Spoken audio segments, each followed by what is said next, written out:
আসার জন্য আহ্বান করছি।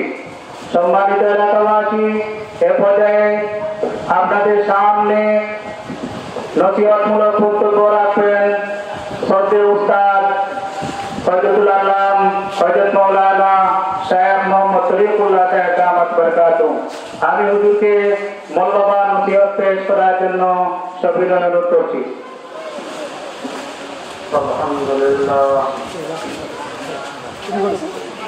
আলহামদুলিল্লাহ নাহমাদুহু ওয়া নাস্তাঈনুহু ওয়া নাস্তাগফিরুহু ওয়া নু'মিনু বিহি ওয়া নাতাওয়াক্কালু আলাইহি ওয়া না'উযু বিল্লাহি মিন শুরুরি আনফুসিনা ওয়া মিন সাইয়্যাতি আ'মালিনা মান ইয়াহদিহিল্লাহু ফালা মুদিল্লা লাহু ওয়া মান يضلل فلا هادي له ونشهد أن لا إله إلا الله وأشهد أن محمدا عبده ورسوله أما بعد فإن أصدق الحديث كتاب الله وخير الهدي هدي محمد صلى الله عليه وسلم وشر الأمور محدثاتها وكل محدثة بدعة وكل بدعة ضلالة وقال النبي صلى الله عليه وسلم وكفى به اجتهادا وصبرا من صلى علي واحدة صلى الله عليه عشرا صلى الله على سيدنا ومولانا محمد وعلى آله وأصحابه وسلم صلى الله على سيدنا ومولانا محمد وعلى آله وأصحابه وسلم لا إله إلا الله محمد رسول الله لا إله إلا الله محمد رسول الله لا إله إلا الله محمد رسول الله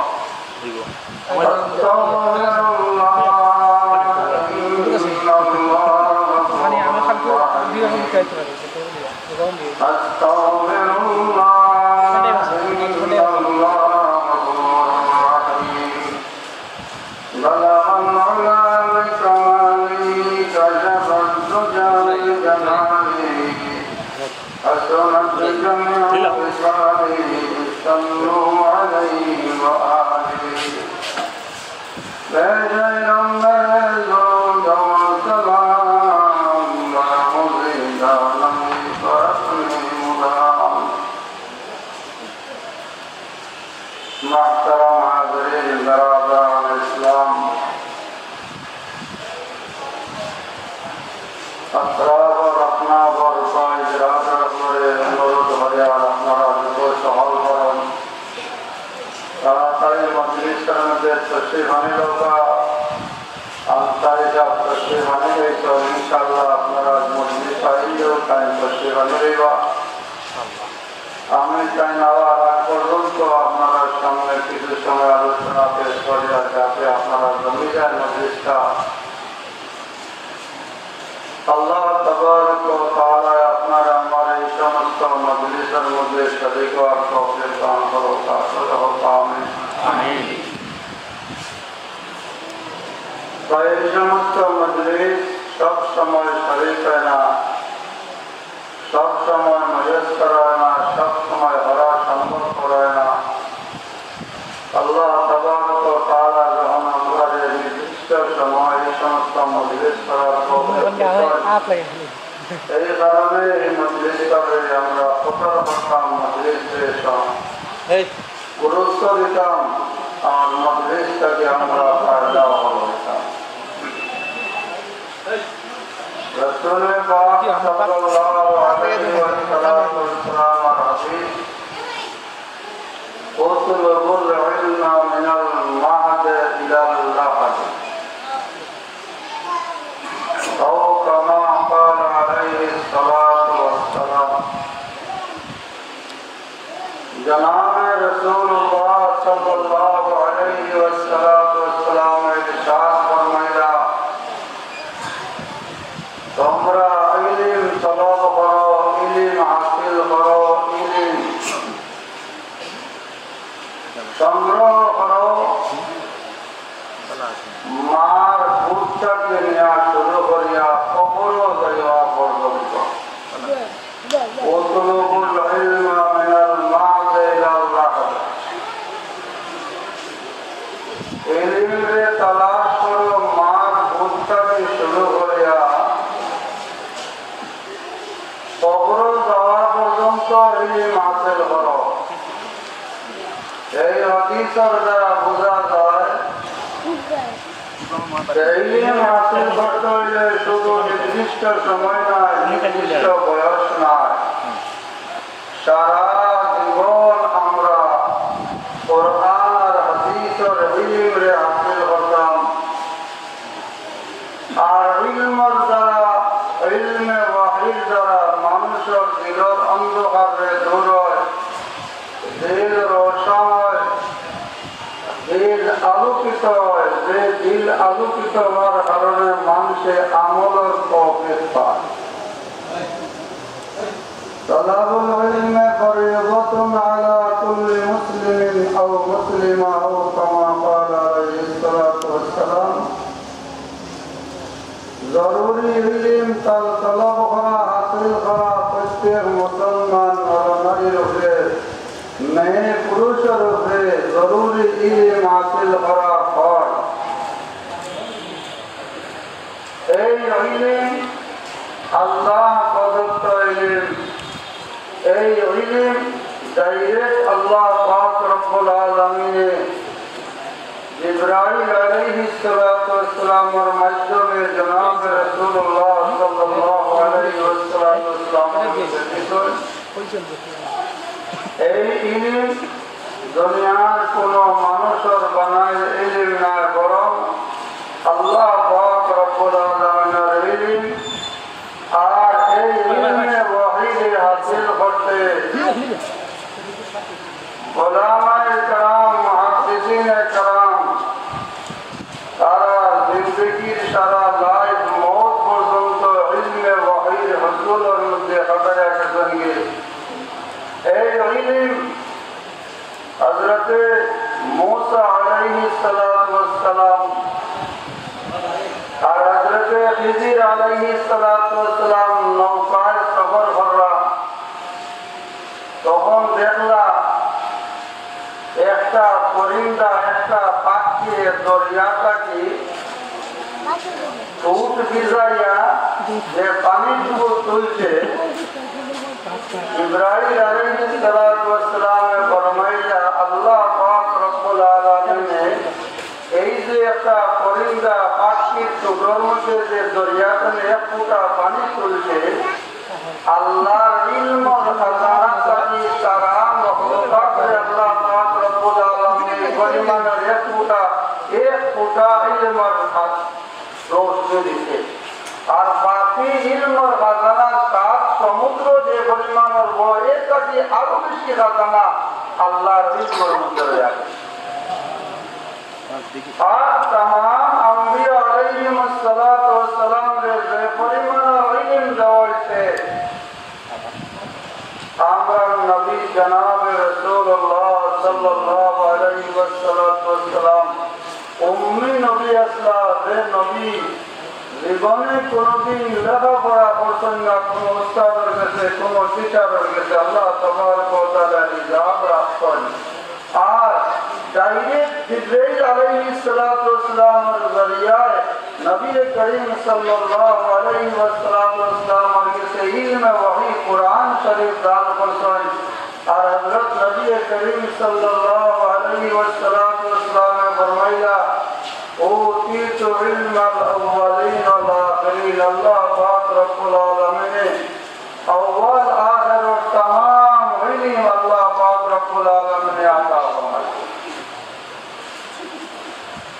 एमान की এই ইলমে ওহী করবে কিয়ামত পর্যন্ত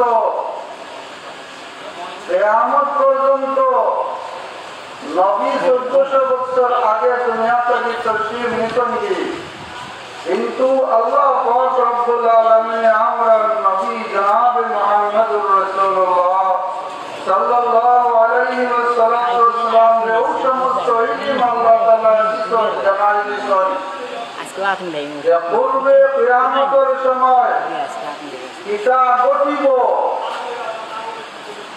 কিতা আলামতে কিয়ামত হল আইব এই সমস্ত নবী করিম সাল্লাল্লাহু আলাইহি ওয়াসাল্লামের বয়ান হয়েছে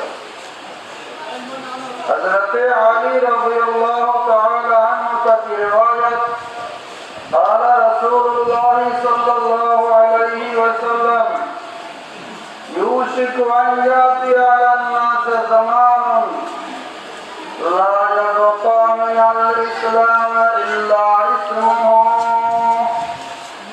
ولا يبقى من القرآن إلا رسمه مساجدهم عامرة وهي خراب من الهدى رسول پاک صلی اللہ علیہ وسلم نے فرمایا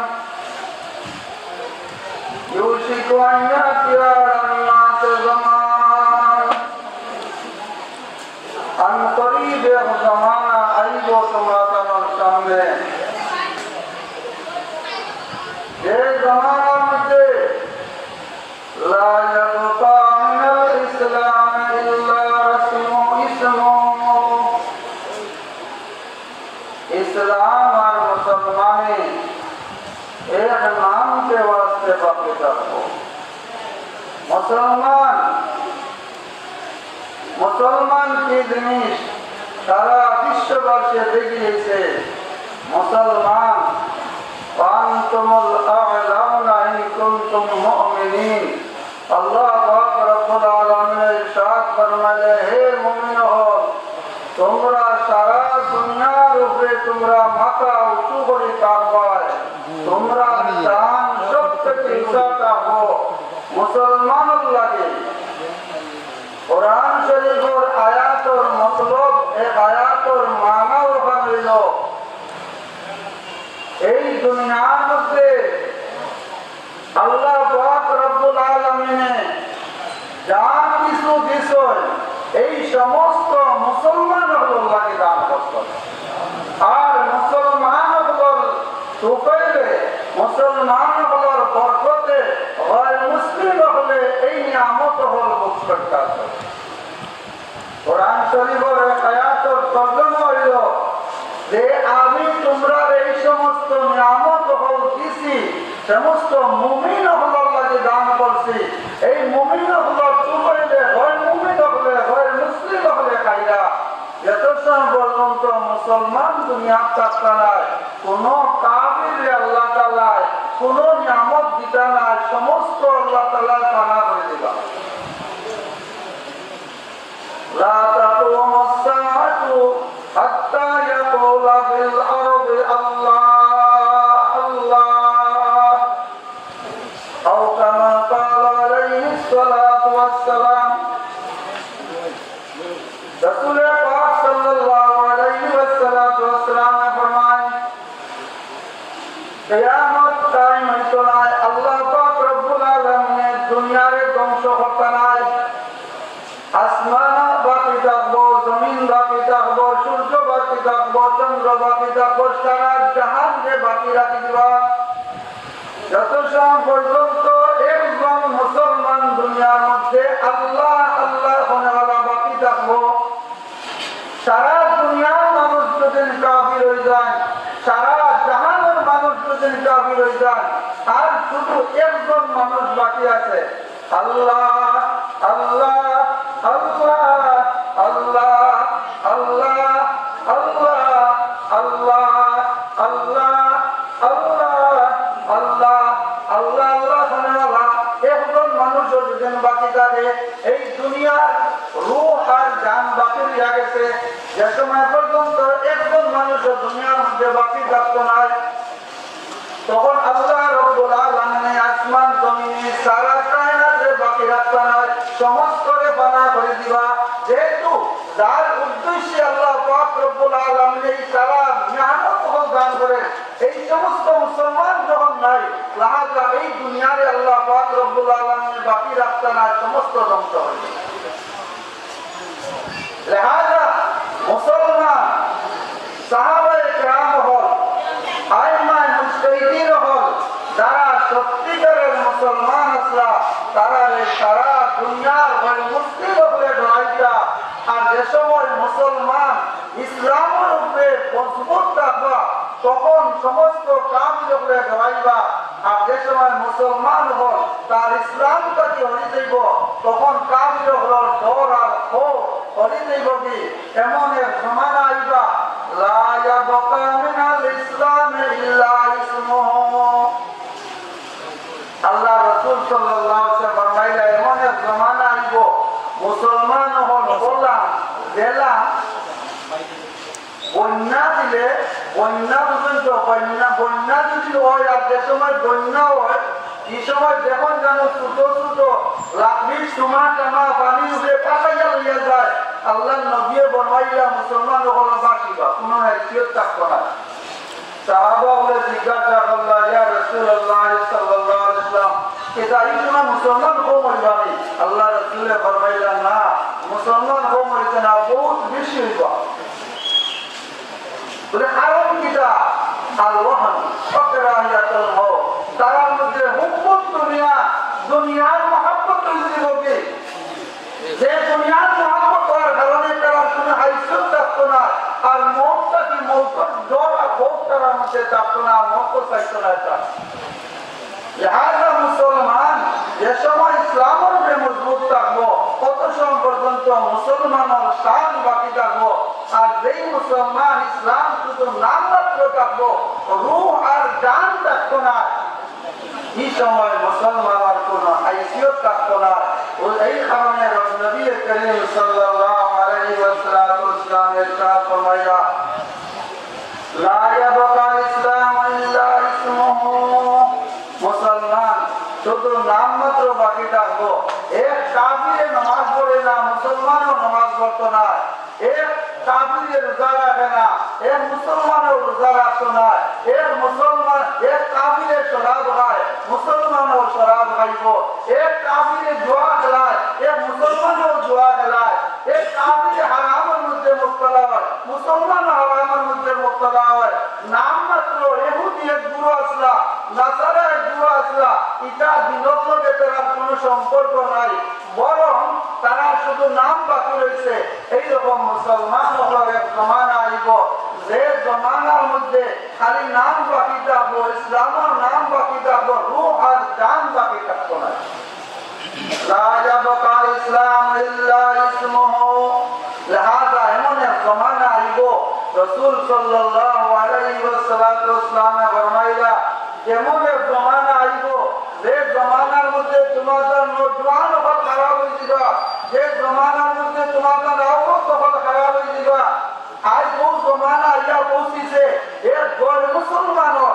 কাফিরের আওরত হল বেপরদা চলে মুসলমানের আওরত বেপরদা চলে আজ কাফির হল আওরত হল নাফরমানের মধ্যে মুবতলা আজ মুসলমানের আওরত হল নাফরমানের মধ্যে মুবতলা লিহাজা এই সমস্ত জমানা আমরা সামনে পড়ি হইয়া এই কারণে রাসূল পাক সাল্লাল্লাহু আলাইহি ওয়াসাল্লাম ফরমাইলা লা ইয়াবকা ইসলাম ইল্লা ইসমুহু মুসলমান থাকবো কিন্তু মুসলমান হওয়ার বাদে আল্লাহর জাতের উপরে ঈমান আর ইয়াকিন আনার বাদে যে আল্লাহর প্রতি যে ডর আর ক্ষোভ যে পড়িছে লা ইলাহা ইল্লাল্লাহ মুহাম্মাদুর রাসূলুল্লাহ এক অঙ্গীকার করছে একটা এগ্রিমেন্ট করছে এক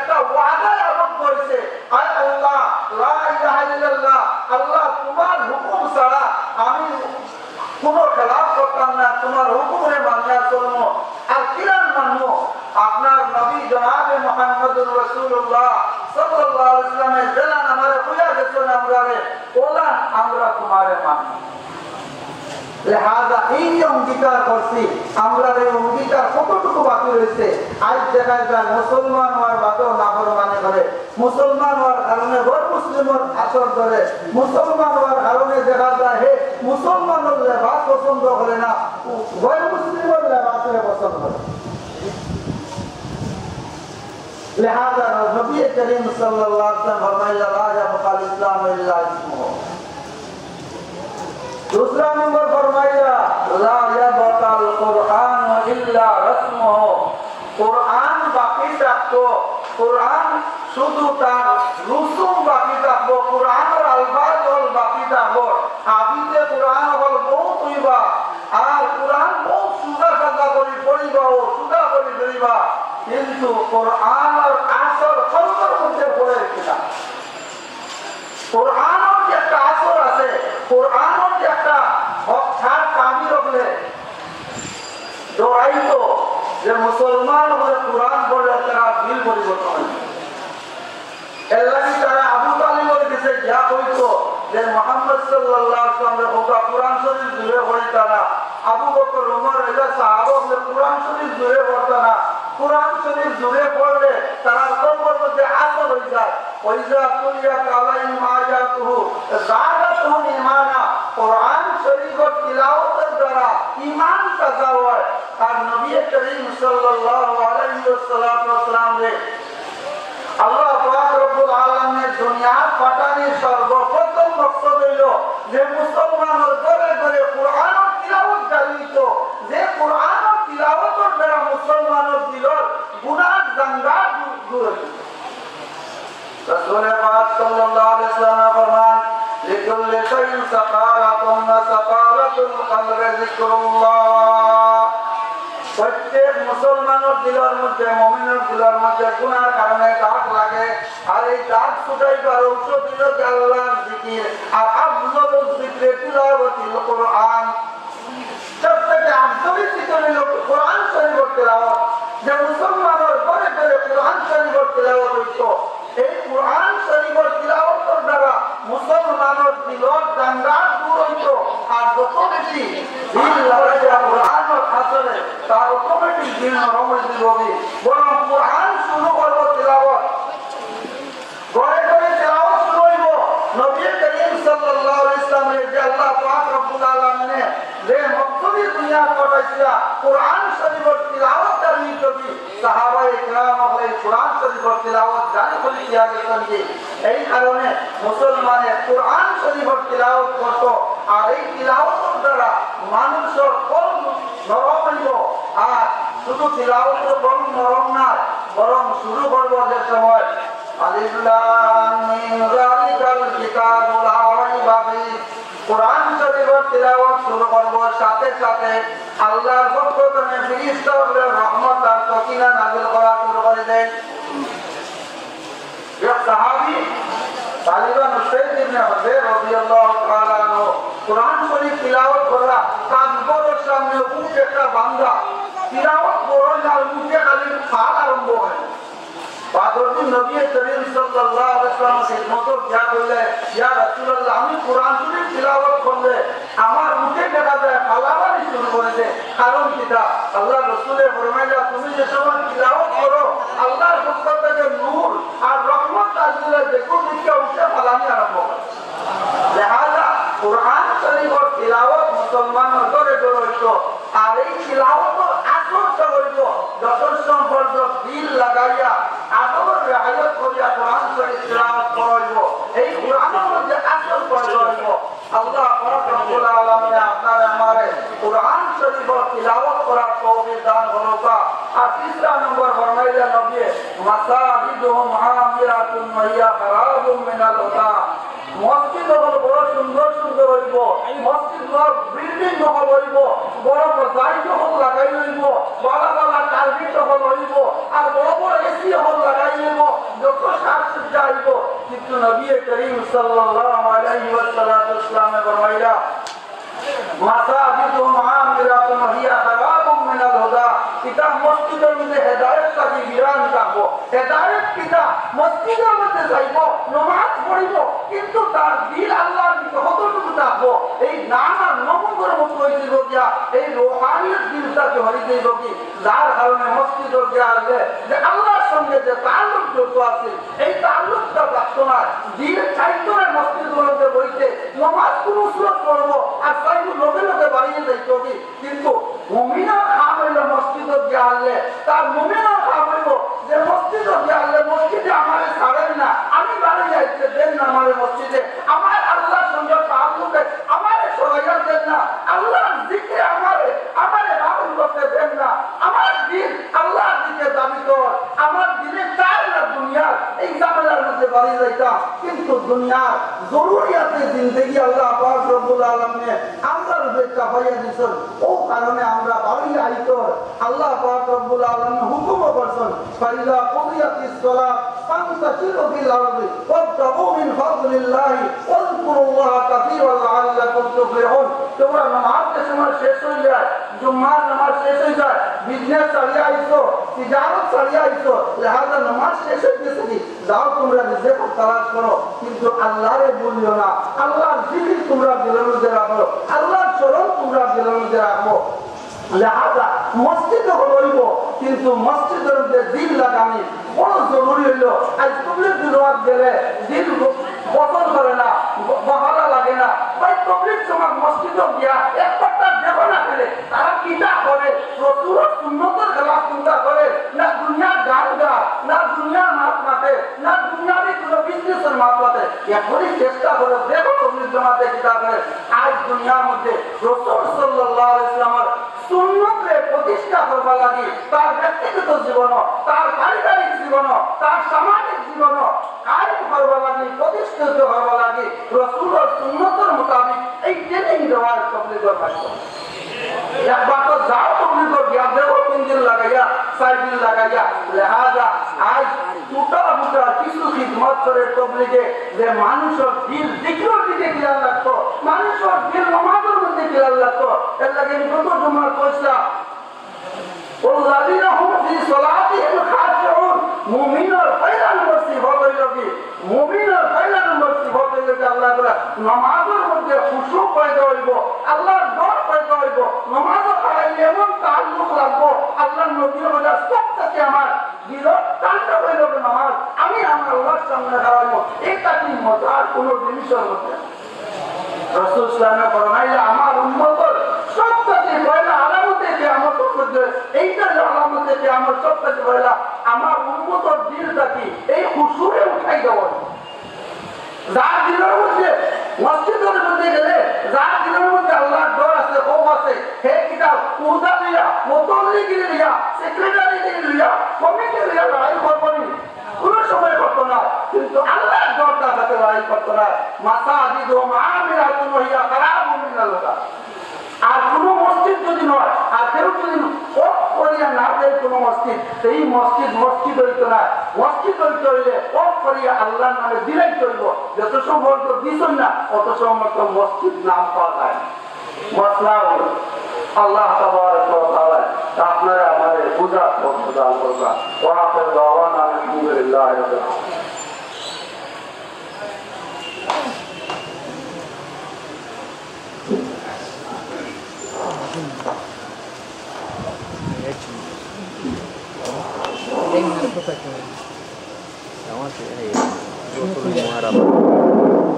আলহামদুলিল্লাহ এরকম সপ্তাহব্যাপী তাফসীর কোরআন মাহফিলের পঞ্চম রজনীতে ইনশাআল্লাহ এখনই আমাদের সামনে আমাদের আজকে তাফসীর কোরআন মাহফিল আরম্ভ হয়ে যাবে তাই আপনারা যারা মাইকে আওয়াজ শুনতেছেন দয়া করে আমাদের মাহফিলে আসার জন্য আহ্বান করছি সম্মানিত এলাকাবাসী এ পর্যায়ে আপনাদের সামনে আজকে তাফসীর কোরআন মাহফিলে সভাপতিত্ব করার জন্য সবিনয় অনুরোধ করছি আল মাদুরী তালিমুল ইসলামী পৃষ্ঠপোষক জামিয়া ইসলামিয়া লন্ডন মাদ্রাসার প্রতিষ্ঠাতা প্রিন্সিপাল উস্তাদুল মুহাদ্দিসিন শ্রদ্ধেয় উস্তাদ পীর ও মুর্শিদ হযরতুল আল্লাহ হযরত মাওলানা শায়খ মোহাম্মদ তৈয়বুল্লাহ সাহেব দামাত বারাকাতুহু আমি হুজুরকে আজকে তাফসীর কোরআন মাহফিলে সভাপতিত্ব করার জন্য সবিনয় অনুরোধ করছি। সম্মানিত এলাকাবাসী, এ পর্যায়ে আপনাদের সামনে 11তম সপ্তাহব্যাপী পঞ্চম রজনীতে মহাগ্রন্থ আল কোরআন থেকে তাফসীর পেশ করবেন আন্তর্জাতিক মুফাসসিরে কোরআন, সুললিত কণ্ঠসুর, মিষ্টভাষী বক্তা, আপনার আমার সুপরিচিত বিশিষ্ট আলেমে দ্বীন, শ্রদ্ধেয় আলেমে দ্বীন হযরতুল আল্লাম হযরত মাওলানা হাফিজ জুবায়ের আহমদ আনসারী সাহেব দামাত বারাকাতুহু। আমি হুজুরকে আজকে তাফসীর কোরআন মাহফিলে মহাগ্রন্থ আল কোরআন থেকে তাফসীর পেশ করার জন্য সবিনয় অনুরোধ করছি।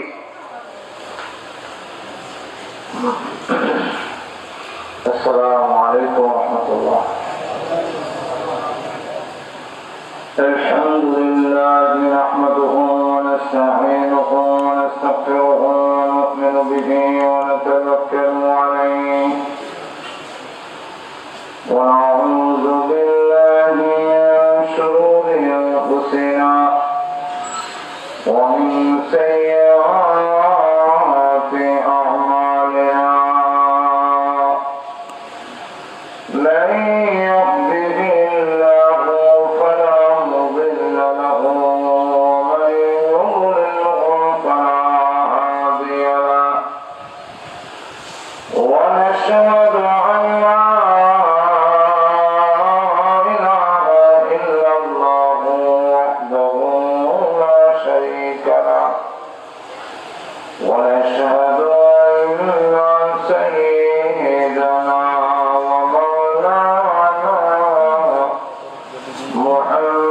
محمدا عبده ورسوله الذي أرسل إلى الناس كافة بشيرا ونذيرا وداعيا إلى الله بإذنه وسراجا منيرا.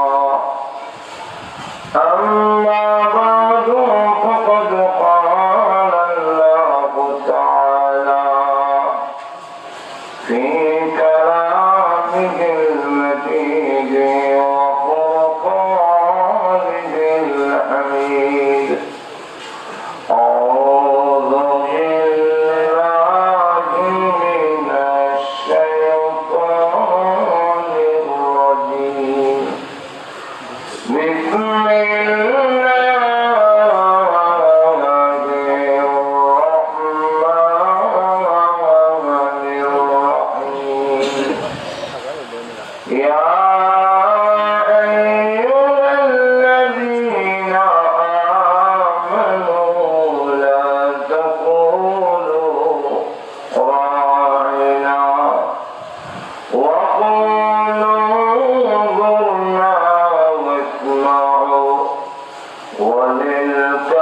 وللكافرين عذاب أليم. ما يود الذين كفروا من أهل الكتاب ولا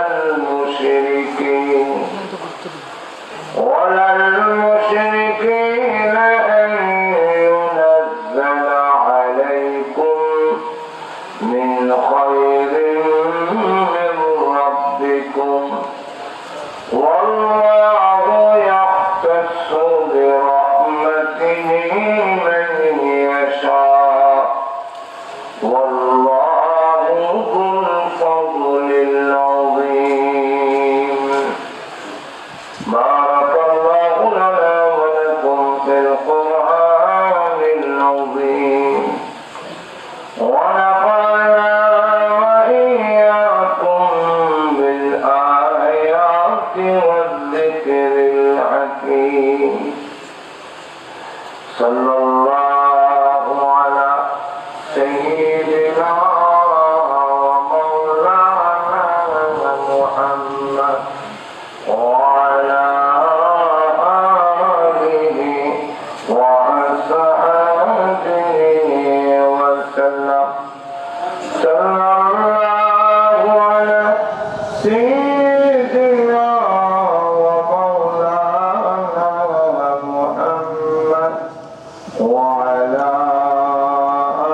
آله وأصحابه وسلم مركز التعليم الإسلامي কর্তৃক আয়োজিত 7 দিন ব্যাপী পবিত্র তাফসীরুল কোরআন মাহফিলে আজকের 5ম দিনের অত্যন্ত শ্রদ্ধেয় ভাজন সভাপতি মুআজ্জাজ মুকাররম উলামায়ে কেরাম উপস্থিত সমবেত প্রান্তীয় মুসলমান ভাইরা, পর্দার অন্তরালে অবস্থানরত অত্যন্ত শ্রদ্ধেয় মহোদয়, সর্বপ্রথমে মহান আল্লাহ রাব্বুল আলামিনের দরবারে অসংখ্য অগণিত শুকর আদায় করছি, যিনি অত্যন্ত দয়া করে আজকের মাহফিলে আমাদেরকে শরীক হওয়ার তৌফিক দান করেছেন। এই জন্য শুকর আদায় করছি আলহামদুলিল্লাহ। বিগত দিনগুলোতে ইহুদিদের দুষ্টামি আর শয়তানি রাসূল পৃথিবীতে আসার আগের যে সমস্ত ঘটনাগুলো সেগুলো তুলে ধরছে। আর আজকের আয়াত থেকে রাসূল পৃথিবীতে আসার পর এবং রাসূলের সাথে যে সমস্ত বেয়াদবি এবং তাদের দৃষ্টতা সেগুলো আজকের এখন থেকে স্থান পাচ্ছে, এখন থেকে তুলে দেওয়া হবে। আজকের আয়াতের সংযোজন নাযিল করার যে কারণ, রাইসুল মুফাসসিরিন আব্দুল্লাহ ইবনে আব্বাস রাদিয়াল্লাহু আনহু উদ্ধৃতি দিয়ে তাফসীরুর রূহুল মাআনিতে আল্লামা আলুসী রাহমাতুল্লাহ আলাইহি যে সনদ উল্লেখ করেছেন, সেটা হলো যে হুজুর সাল্লাল্লাহু আলাইহি ওয়াসাল্লামের সামনে ইহুদিরা এসে সম্বোধন করত রাহিনা বলে। রাহিনা এর একটা অর্থ হইল যে আমাদের দিকে আপনি দৃষ্টি দিন, আমার দিকে একটু মনোযোগ দিয়ে লক্ষ্য করুন, আমরা কি করতে চাই। এটার আরো দুটো আরো মন্দ দুটো অর্থ আছে। এর মধ্যে একটা অর্থ হইল রাহিনা, কাউকে নির্ভুল বিয়াবল সম্বোধন করতে হইলে রাহিনা বইয়া সম্বোধন করা হবে। এর আরেকটা অর্থ হইল রাহিনা, ইয়ার একটু লম্বা রাহিনা, এর অর্থ হইল রাখাল।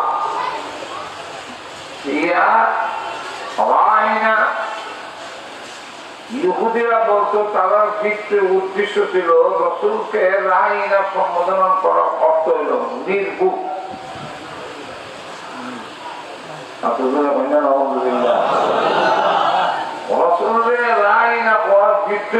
ইহুদিরার উদ্দেশ্য হইল আহমক নির্ভুল হয়ে রাখা। আর সাধারণ মুসলমানরা তাদের এই স্বতন্ত্র বিতর্কত অবস্থা না বোঝার কারণে এর একটা ভালো অর্থ যে আমাদের দিকে আপনি সদয় দৃষ্টি দিন। তখন ইহুদিরা সাথে সাথে মুসলমানরা বলতো ইয়া রাহিনা, কিন্তু মুসলমানের উদ্দেশ্য আর ইহুদিরা বিতর্কত উদ্দেশ্য কিন্তু এক না।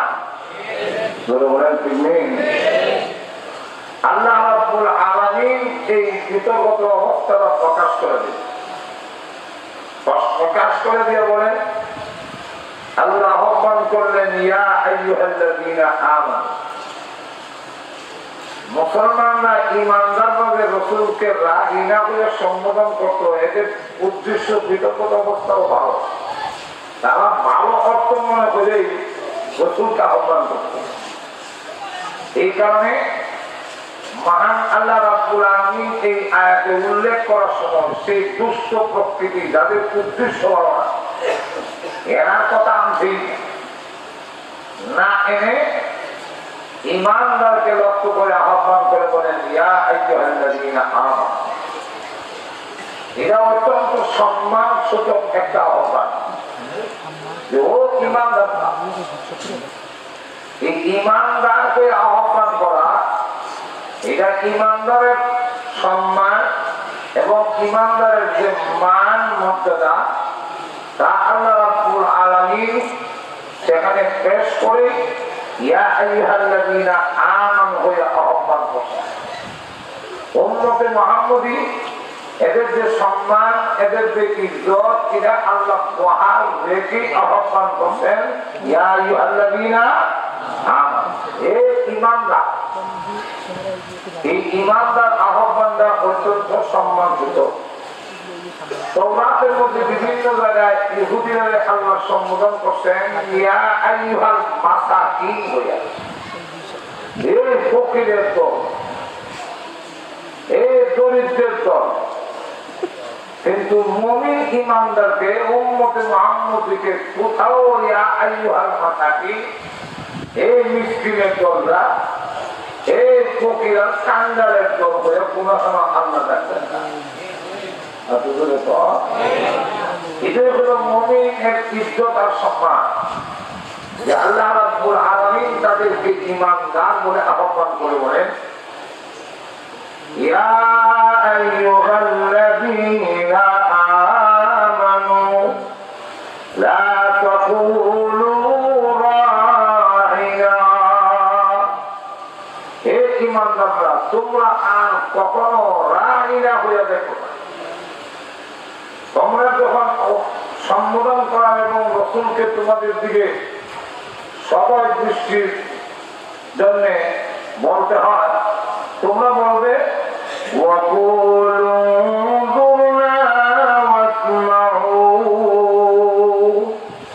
হে রাসূল আমার দিকে আপনার সদয় দৃষ্টি দেন এবং আমাদের কথাগুলো আমরা কি বলতে চাই একটু মেহেরবানি হইয়া মনোযোগ দিয়ে শোনেন।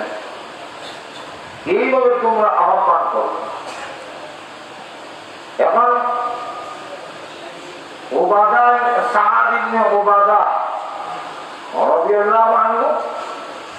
যখন শুনলেন যে ইহুদিরা আসলে রাসূলকে রাঈনা কইয়া ডাকতো, এর উদ্দেশ্য হলো ভালো না, এর উদ্দেশ্য হলো রাসূলের সাথে বেয়াদবি করা, রাসূলকে আহমক বলে আহ্বান করা।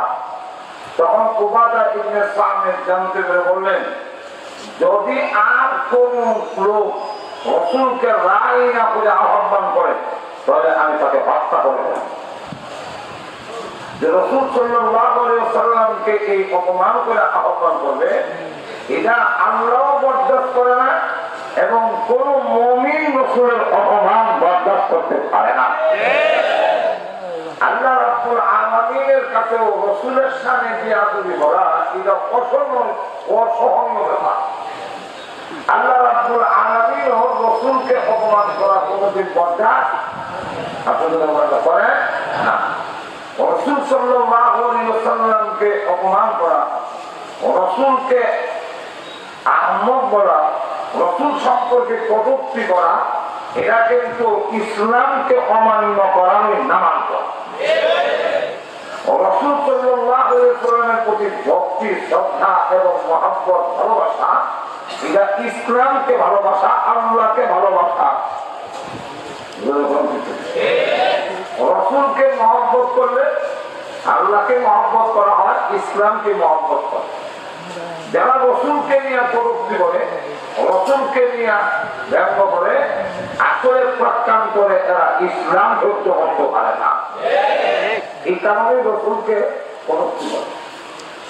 রাসূলের যে আদবি, রাসূল করিম সাল্লাল্লাহু আলাইহি ওয়াসাল্লামের যে আদব, যে রাসূলকে অপমান করে, রাসূলের সাথে যে আদবি করে, এরা কিন্তু অত্যন্ত জঘন্য, এদের ঈমান থাকে না, ঈমান বিনষ্ট হয়ে যায়। এবং আল্লামা তাইমিয়া রাহমাতুল্লাহ আলাইহি উনি বলছেন যে ইবলিস আদম আলাইহিস সালামকে সাজদা করার জন্য যে আল্লাহ হুকুম দিয়েছিলেন যে আদমকে সাজদা করো, শয়তান হলো আমি আদমকে সম্মান জানাতাম। হ্যাঁ, কিন্তু পৃথিবীর এমন কোন জায়গা নাই যেই জায়গায় আল্লাহর সাজদা সব মানতে পারে, শুধু একজন পয়গম্বরকে সম্মান করতে রাজি না। তো এই সম্মান করতে রাজি না হওয়ার কারণে ইবলিস কি পরিমাণ ক্ষতিগ্রস্ত হয়েছে আমরা ঘুমাই এই ইবলিস আর কোনো অপরাধ নাই, অপরাধ একটাই, এটা কি যে আদমকে শ্রদ্ধা করা সম্মান করা এটা মানব না।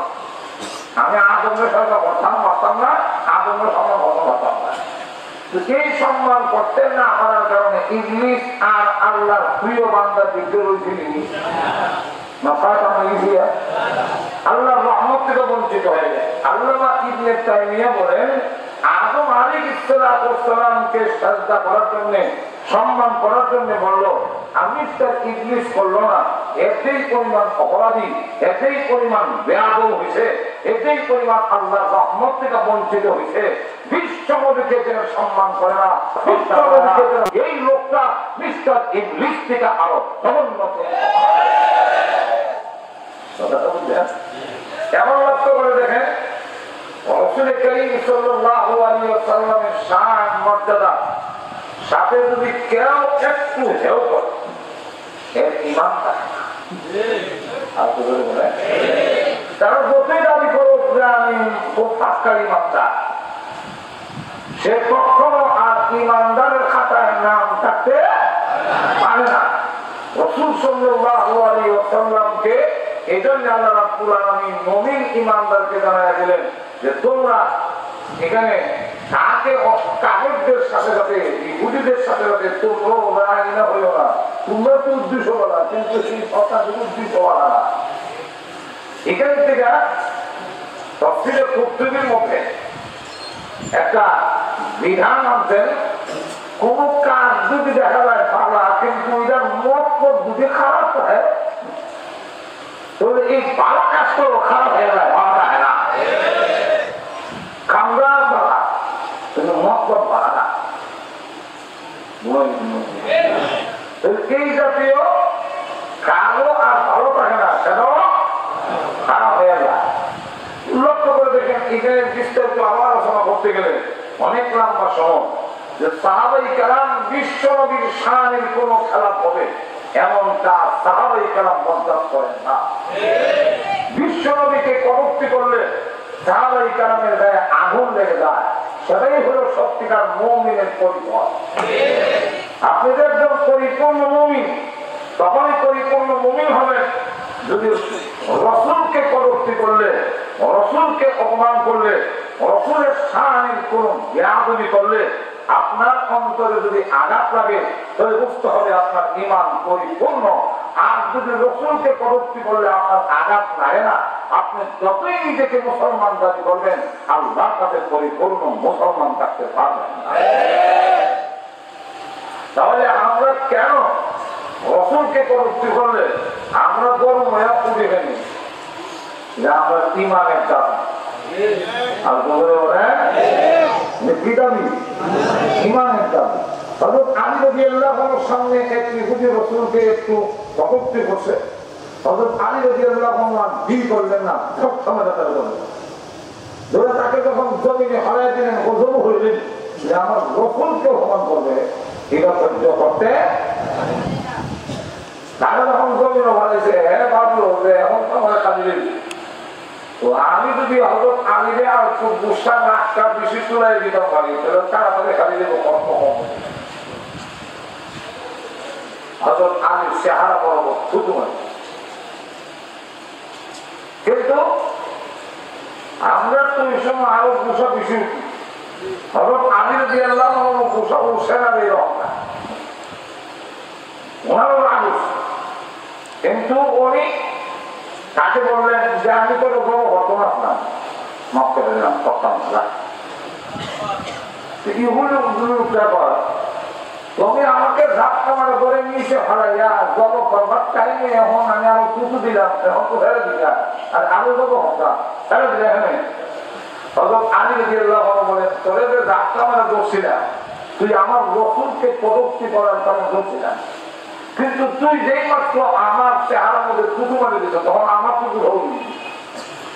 এখন যদি জব হই নাই কিয়ামতের দিন যদি আটকা পড়ে যায়, আল্লাহ যদি বলেন একটা মানুষকে তুমি জবাই করছো তোমার রাগ দুষ্টা দিতে পারবেন না, এই কারণে করে ছেড়ে দিলাম, এখন করে যত করলে হয়তো আমি আসামি হয়ে যেতে পারি।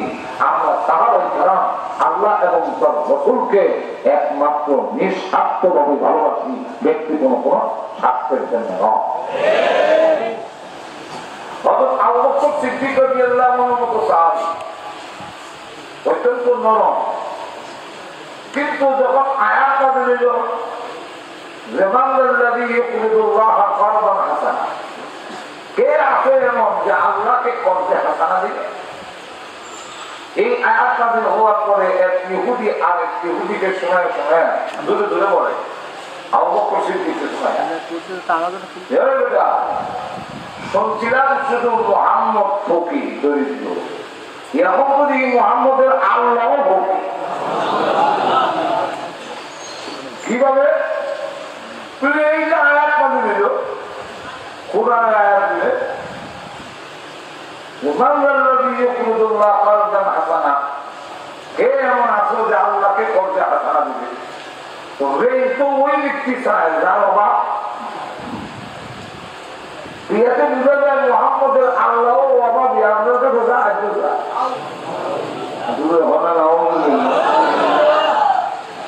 মুহাম্মদ ফকির, মুহাম্মদের আল্লাহ ফকির, আমরা হইলাম ধনী আর মুহাম্মদের আল্লাহ ফকির। আবু বকর সিদ্দিক রাদিয়াল্লাহু আনহু আদিদি করলেন না, খাস করে কথা বলবো কাপুর খাইয়া ইহুদিকে বুঝে হযরত আবু বকর সিদ্দিক রাদিয়াল্লাহু আনহু দাঁড়ায় আছেন, কাপুর খাইয়া বসে উঠলে আরেকটা দিতে, কারণ ইসলামের বিধান হলো কোন মানুষ যদি কাপুর খাইয়া বা আপনার আঘাতটা করি যায় কি কোন অবস্থায় মেনে না উজ্জ্বল এরকম বেলা ঘুমাই গেছেন না, সেও বুঝে নিয়েছে যে আমি উঠলেই আরেকটা দিতে, সেও কারণ আবু বকর সিদ্দিক রাদিয়াল্লাহু আনহু অপেক্ষা করে তিনি চলে গেলেন, কিন্তু এই ইহুদি ঘুরে গিয়ে বিশ্বনবীর আদালতে খেলছে যে আপনার আবু বকর সিদ্দিক পারেনি, আমার কাপড় মাত্র জল। রাসূল বললেন নাম যেমন মূল করছে আবু বকর না ওমর হয়েছে, আর আবু বকর নরম মানুষ সহজে কেউ কাপড় দেয় না, উমরে বেশ করলে একটা কাপড় দেওয়া হয় না। লোকটা না দিয়া ভাই আমি আবু বকর চিনি উমরও চিনি, আমার কাপড় আবু বকর দিচ্ছি, আমি টেস্টিক লোকের নামে করছি। রাসূল বলেন এরা ইসলামের কৌম। আবু বকর প্রধান সাহাবী হওয়ার পরেও একজন ইহুদি যদি তার বিরুদ্ধে কোন কেসে অন্যায় করা তাহলে বিচার তার ঠিকই হবে। আবু বকর সিদ্দিক রাদিয়াল্লাহু আনহু নোটিশ দিলেন আয়ো তোমার নামে কেস দিচ্ছি। আবু বকর সিদ্দিক রাদিয়াল্লাহু আনহু এসে বলেন ইয়া রাসূলুল্লাহ পুষ্পন্নদে আপনার কাছে এলো একটা কাপড় দেওয়ার অনুমতি। রাসূল বলেন এখন বুঝলাম আগে কাপড়টা চলি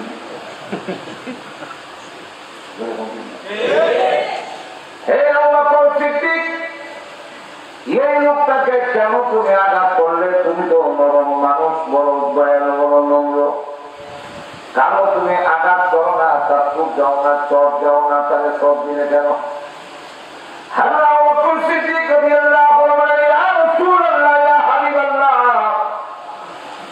আল্লাহ পাক আয়াত নাযিল করার পরে এই ইহুদি আর একটা ইহুদির কাছে জোরে জোরে আমাকে শোনায় বলে মুহাম্মদ দরিদ্র ফকির, মুহাম্মদের আল্লাহ ফকির না হইলে আপনার কাছে কর্জে হাসানা চায় কেন?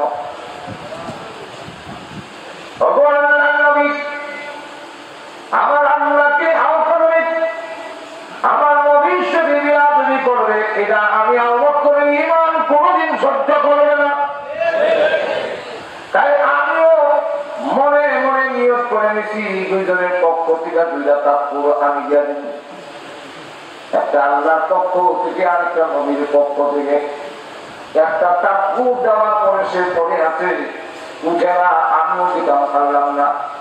এখন আপনার দরবারে যখন এসেছে তাহলে আরেকটা দেয়া নেই। তখন জিজ্ঞাসা করেন আমার না হয় গালি দিলে নবীদেরকে গালি দাও, এরা তো তোমাদের চিরন্তন অভ্যাস।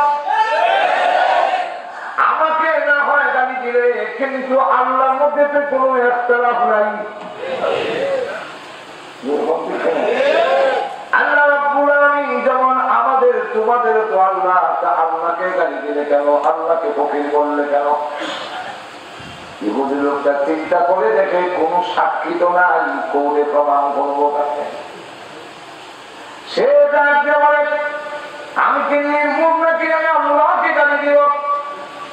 আল্লাহকে আমি গালি দেই নাই, অস্বীকার করে ফেলেছে। এমনি আল্লাহ বলেন ওরে আবু বকর, তুমি তো বললে সে গালি দিয়েছে, এখন তো না করে, এখন প্রমাণ করতে গেলে তো সাক্ষীর প্রয়োজন। সাক্ষী আসেনি, বন্ধু সাক্ষী নেই, ঘটনা সত্য, আমি মিথ্যা বলি না। আল্লাহ রাসূল বলে তুমি মিথ্যা বলো না, তুমি আবু বকর সিদ্দিক, তুমি চিরন্তন সত্যবাদী। কিন্তু কোর্ট কাছারি এই কথার উপরে চলে না, তারও একটা বিধিবিধান এবং সিস্টেম নিয়ম আছে। কোর্টের সিস্টেম হলো সাক্ষী দিয়া তাকে প্রমাণ করতে হবে। এখন তোমার সাক্ষী আছে কিনা? না কোনো বিধি, আমার তো কোনো সাক্ষী নাই। আল্লাহ নবী তখন বলেন তো তোমার বিরুদ্ধে এখন রায় হয়ে যাবে। আবু বকর সিদ্দিক রাদিয়াল্লাহু আনহু বলেন আল্লাহ এবং তার নবীকে আদব যারা বেয়াদবি করে তাদেরকে সমুচিত জবাব দেওয়া, এরা আমার ঈমানের দাবি। কখনোদিন আমি তা প্রমাণ করে দেখাচ্ছি ঈমানের ভালোবাসা দাবি। এখন যদি আমার শাস্তি গ্রহণ করতে হয় আমি প্রস্তুত আছি। আল্লাহ নবী আবু বকরের বিরুদ্ধে তখন রায় দিয়ে দিলেন। এই মুহূর্তে শোনা যায় জিবরাইল আসার শব্দ। আল্লাহ নবী সবই রাহমাতুল্লিল আলামিন বলেন রাখো, রায়টা একটু পরে দেই, জিবরাইল আসতেছে। জিবরাইল এসে বলেন ইয়া রাসূলুল্লাহ, আবু বকর সিদ্দিকের বিরুদ্ধে রায় দেওয়ার আগে আল্লাহ পাকের কালামের আয়াত শোনো।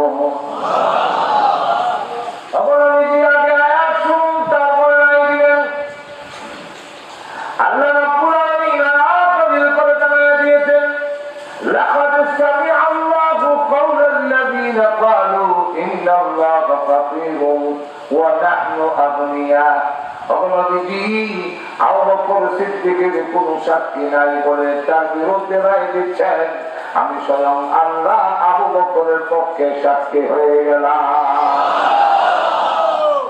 ও নবীজি, আমি নিস্তারে শুনেছি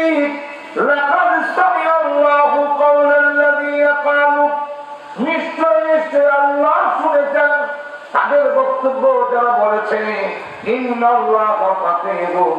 নিশ্চয় আল্লাহ পাকের, আল্লাহ গরিব, আল্লাহ অভাবী, আল্লাহ দরিদ্র, আর আমরা হলাম ধনী। এই জন্য আল্লাহ আমাদের কাছে চায়। এই কথাতে বলতে যেন বিধি আমি আল্লাহ শুনছি।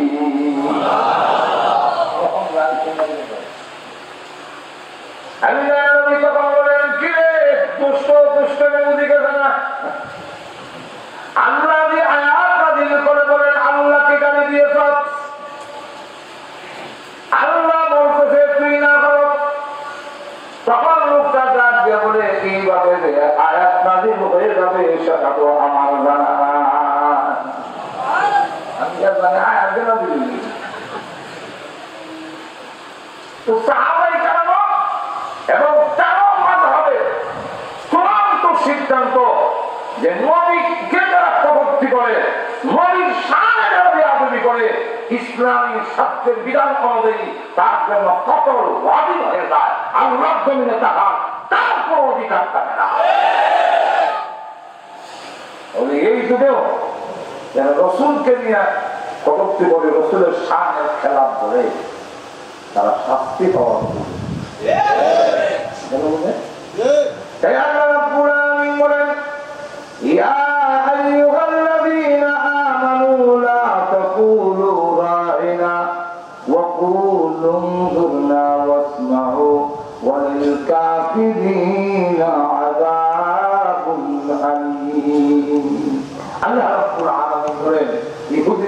যে বলে রাই না, তোমরা রাই না বলো না, তোমাদের যদি বলতে হয় উনজুর না হলেও উনজুর না শব্দের আর মন্দ কোনো অর্থ নাই, কিন্তু রায় না অর্থ তিনটা, এর মধ্যে দুইটাই মন্দ।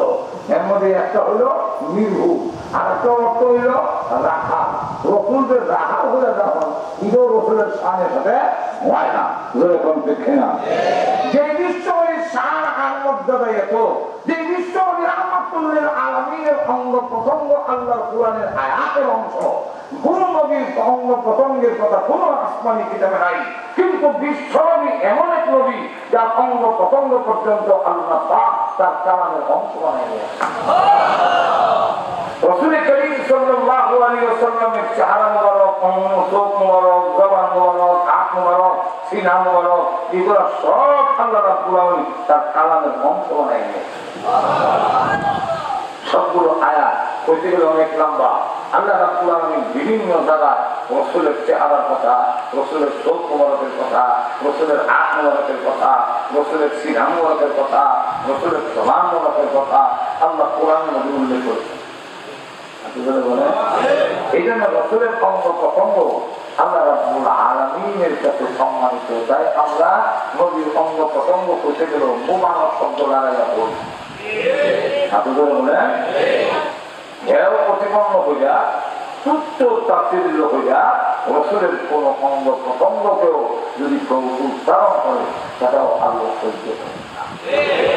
আমি যেখানে ইজ্জত দিলাম আর তুমি আমার নাম আপনার তৈরি বাংলা হইয়া আমার নবীকে হেও করবে, এটা আল্লাহ সহ্য করবে না। এই জন্য আসুন আল্লাহ রাব্বুল আলামিন বলেন, কিন্তু এই কামরা করে এরা যে ঈমান থাকে না, ঈমান যে বিনষ্ট হয়ে যায়। আয়াতের শেষে আল্লাহ বলেন ওয়ালিল কাফিরিনা আযাবুন আলীম, কাফিরদের জন্য ভয়ানক আযাব নির্ধারিত, তাদের জন্য রয়েছে মহান আল্লাহর কাছে বড় ভয়ানক শাস্তি।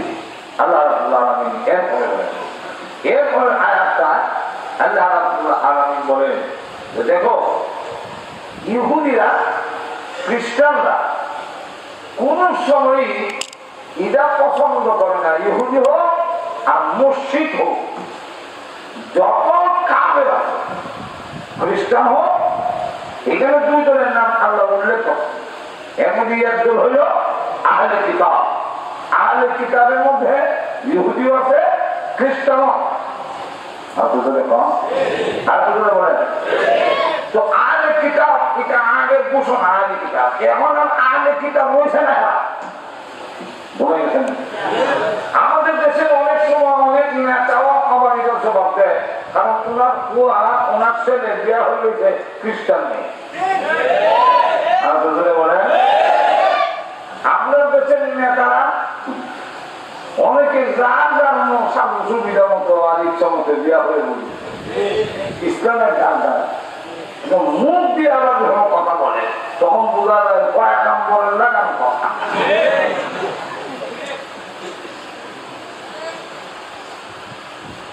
যখন প্রশ্ন করা হয় আপনার তো ইসলামের ধারক বাহক, কিন্তু আপনার ছেলে যে খ্রিস্টান মুসলমান বিয়া হলো, মুসলমান মানে দুই বিয়া করতে হতো, দেন না, এটা তো বাবা মুসলমান হয়ে গেছে বিয়া করছে। কিন্তু আপনার ছেলে বিয়া করলো, ওই মহিলা তার জায়গা নিল, আর আপনার ছেলে আপনার জায়গা পেয়ে গেল, উনি নেতা, তিনি হিন্দু যদি বিয়া হয়ে বুঝেছে, হিন্দু হিন্দু জায়গা পেয়েছে, উনি উনার জায়গা পেয়েছে, তাহলে হিন্দু আর মুসলমান মিললে দুইজনে মিললে এটা না হিন্দু না মুসলমান, এটা মাঝখানে আর না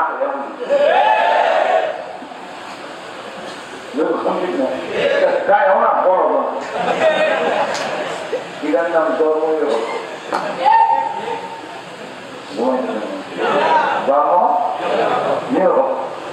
ধর্মের বেলায় কেউ নিরভক্ত হতে পারে না, কোন মুসলমান। আমি একজন মুসলমান এটা বলতে হবে। এই প্রশ্ন কিন্তু কবরে যাওয়ার বড় করা হবে, তুমি কি ছিল তিন প্রশ্নের এক প্রশ্ন দিই, তোমার দিন কি ছিল? এই সময় যদি আপনি বলেন আমি নিরপেক্ষ চলবো বলে ধর্মের বেলায় অবশ্যই আমি একটা পক্ষে আমি একজন মুসলমানি কথা ঘোষণা দিতে হবে এবং এই কথা বলতে যে আপনি একজন মুসলমান ঘোষণা দেওয়ার পরে অন্য কোন ধর্মের উপরে আপনি আক্রমণ করতে পারেন না। ইসলাম ঘোষণা দিছে আল্লাহ রাসূল বলে গেছেন যে আমি চলে যাই কিন্তু অন্য ধর্মের সংখ্যালঘুদেরকে তোমাদের কাছে আমার রেখে গেলাম। আপনারা বলেন কি রেখে গেলাম? তোমরা অন্য ধর্মের উপরে তার ইজ্জতের উপরে তার মালের উপরে তোমরা কখনো অত্যাচার জুলুম অন্যায় করিতে পারো না। এই শুধু ইসলামে আপনাদের ইসলামে হ্যাঁ না। আর শত শত বছর ধরে এই সিস্টেম চলে আসছে। আমরা এটা চ্যালেঞ্জ করে বলতে পারি কোন আলেম অন্য ধর্মের কোন সম্পত্তি দখল করছে বাড়িঘর দখল করছে যারা উপরে এরা কোন প্রমাণ পেশ করতে পারবে না। বরং এক শ্রেণীর লোক গুলা পানিতে মাছ শিকার করে অমুসলিমদের বাড়িঘর চালায়া সেটা সত্যিকার আলিম ওলামা এবং মুসলমানের উপরে টাকা দেওয়ার ষড়যন্ত্র করা হয়। মুসলমান কোনদিন ঘটনা করতে পারে আজ পর্যন্ত প্রমাণ দেখাতে পারবেন কোন আলেম ওলামা মূর্তি ভাঙ্গার জন্য কোন আলেম উস্কানি দিচ্ছে? ভাঙ্গে তো দূরের কথা উস্কানি দেওয়া হয়। আমাদের ভারতে 400 বছর পুরান মসজিদ বাবরি মসজিদ ভাঙ্গার পরে বাংলাদেশের মুসলমান যে উত্তেজিত হয়েছে ওই সময় যদি বাংলাদেশের আরেকটু আগুনের মধ্যে তেল ভেটকুল ঢেলে দিত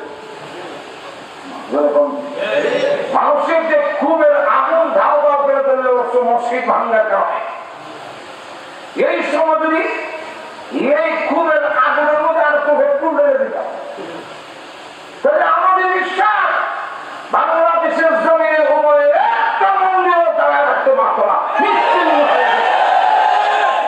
কিন্তু ওই সময় গোড়ামারি কেনা ব্রাহ্মণগড়ের অবস্থা তো তখন আমরা দেখছি। ব্রাহ্মণগড়ের তখন যিনি বড় হুজুর ছিলেন উনি মাইক বাই করে দিয়ে এলান করেন ভারতের বাবরি মসজিদ ভেঙেছে এই কারণে যদি এই দেশের কোন মন্দির ভাঙল তাহলে এরা যেমন অপরাধ করছে তুমি অপরাধ। তাই সাবধান কোন অন্য ধর্মের মন্দিরে হামলা করা কিন্তু আপনি নিরপেক্ষ হওয়ার দরকার নেই যে আমি কোন ভোগ করি।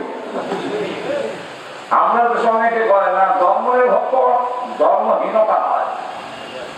আমি বললাম ধর্মহীনতা যদি না হয় ইংলিশে করে সেকুলারিজম বাংলা হয় ধর্ম নিরপেক্ষ আর আরবিতে হয়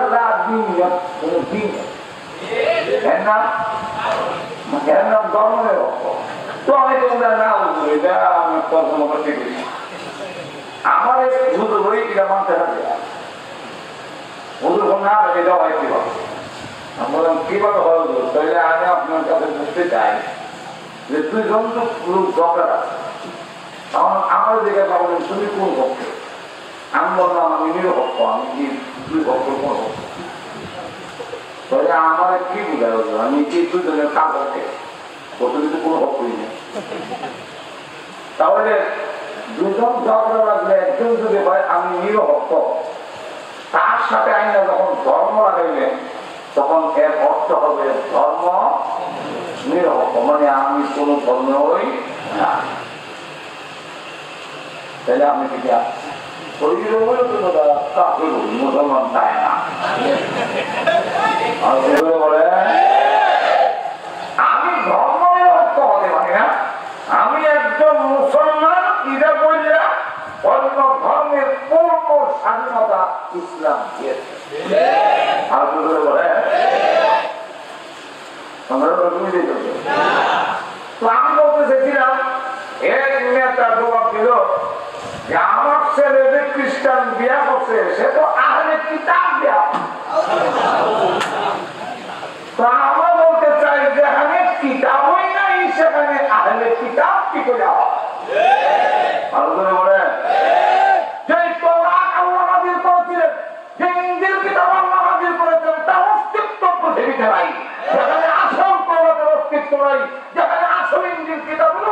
নাই যেখানে আহলে কিতাবের অস্তিত্ব থাকার কথা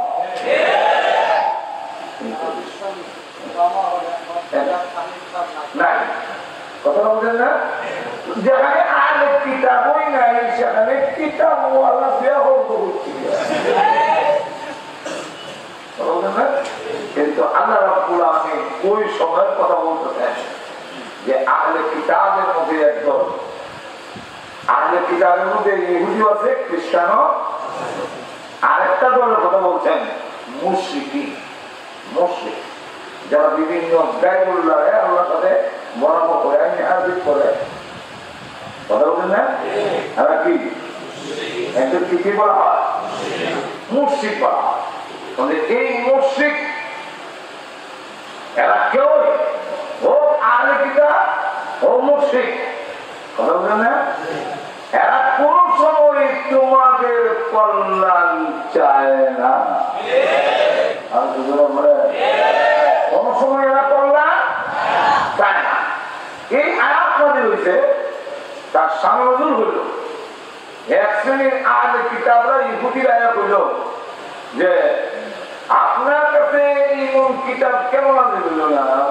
তোমরা তো একসাথে মোসামুদিকে দিল, আমি ছোটা ছোটা হয়ে নাযিল হয়ে গেল, একসাথে নাযিল করলো না। কথা বলছেন না? একসাথে নাযিল করতো সমস্ত কিতাব, কোরআন শরীফ ছাড়া আর যত কিতাব আছে সমস্ত কিতাব একসাথে নাযিল হয়েছে। আর কোরআন শরীফ নাযিল হয়েছে 30 পারা 23 বছর। বলে কেন 23 বছর নাযিল হলো, একসাথে নাযিল হলো না কেন? কোরআনই একমাত্র ব্যতিক্রম যে 23 বছর নাযিল করছে। কেন? তোমরা একসাথে নাযিল করে দিলাম, কেউ সংরক্ষণ করতে পারলে ভালো, না পারলে নাই, কোনো অসুবিধা নাই। কথা বলতেন না? যদি দিদি হয়ে যায়, যদি তার কোন বিধানকে রদবদল করে, পরে কিতাব আছে, এই কিতাব সংরক্ষণ করবে, এই কিতাবে ভুল ধরে দেব, কোরআন কোরআন ব্যবহার করতে সংরক্ষণ করতে না পারলেও অসুবিধা নাই, পরে কিতাব আছে। কিন্তু কোরআন শরীফের পরে আর কোন কিতাব নেই। কিয়ামত পর্যন্ত আর কোন কিতাব আসবে না, আর কিতাব নাই। সুতরাং এই কিতাব সংরক্ষণ করার দরকার হয়নি। আর দুজনে বলে এই জন্য আল্লাহ রাব্বুল আলামিন বলেন কুরআন আমি নাযিল করছি, তার রক্ষণাবেক্ষণের দায়িত্ব আমি আল্লাহ গ্রহণ করব। আর কোন কিতাবের সংরক্ষণের দায়িত্ব আল্লাহ গ্রহণ করেন। তো আল্লাহ রাব্বুল আলামিন এই কোরআনের দায়িত্ব গ্রহণ করেছেন, তিনি সংরক্ষণ করবেন, হেফাজত করবেন। কেমনে করবেন?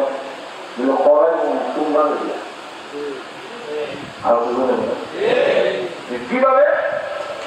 তোমাদের সিনার মধ্যে আমি আল্লাহ 14টি কাহিনী দিয়ে কোরআন শরীফ দেখতে চাও, কেউ আমার দিয়ে বুঝতে পারবে না। কানুনের কোরআন যদি সব বাজেয়াপ্ত করি না, এত কোনো অসুবিধা হবে না। কারণ সারা বিশ্বে কোটি কোটি এমন আহমেদ কোরআন আছে, কোন শব্দ কোন জায়গায় কিভাবে আছে সে কিন্তু এক খাতার মধ্যে 30 পারা কোরআনের সংখ্যা ঠিক না? এই কোরআনের আমল এবং তার শব্দের সংরক্ষণের জন্য একসাথে নাযিল করলে তোমাদের কষ্টকর হবে। তাই আল্লাহ রাব্বুল আলামিন 23 বছরে নাযিল করতেন যাতে আমল এবং তার শব্দ সংরক্ষণ সহজ হয়ে যায়। তো আল্লাহ রাব্বুল আলামিন কোরআন কেন নাযিল করলেন একসাথে? কথা বলেন না? আল্লাহ রাব্বুল আলামিন তখন বলেন নবুয়ত কেমনে গিয়া মুহাম্মদের জন্য দিল, তো আমরা কেমনে গিয়া পাঠাইল না? এই বিভিন্ন প্রশ্নের জবাবে আল্লাহ রাব্বুল আলামিন এখন আয়াত নাযিল করে বলেন মা ইয়াওয়াদুল্লাযীনা কাফারু মিন আহলিল কিতাবি ওয়ালাল মুশরিকিন। মা ইয়াওয়াদুল্লাযীনা কাফারু, পছন্দ করে না, কাফেররা কোনোদিনই পছন্দ করে না। আজকের মাথা গেলে প্যারের মাথা আপনি গেছে লক্ষ্য করেন যে আল্লাহ রাব্বুল আলামিন বলতেছেন যে কাফেররা কখনোই পছন্দ করে না। আল্লাহ রাব্বুল আলামিন বলেন মা ইয়াওয়াদুল্লাযীনা কাফারু, কাফেররা পছন্দ করে না। কাফেররা কারা? আল্লাহ ব্যাখ্যা দিয়ে বলেন মিনাল মুশরিক মিন আহলিল কিতাবি ওয়াল মুশরিকিন,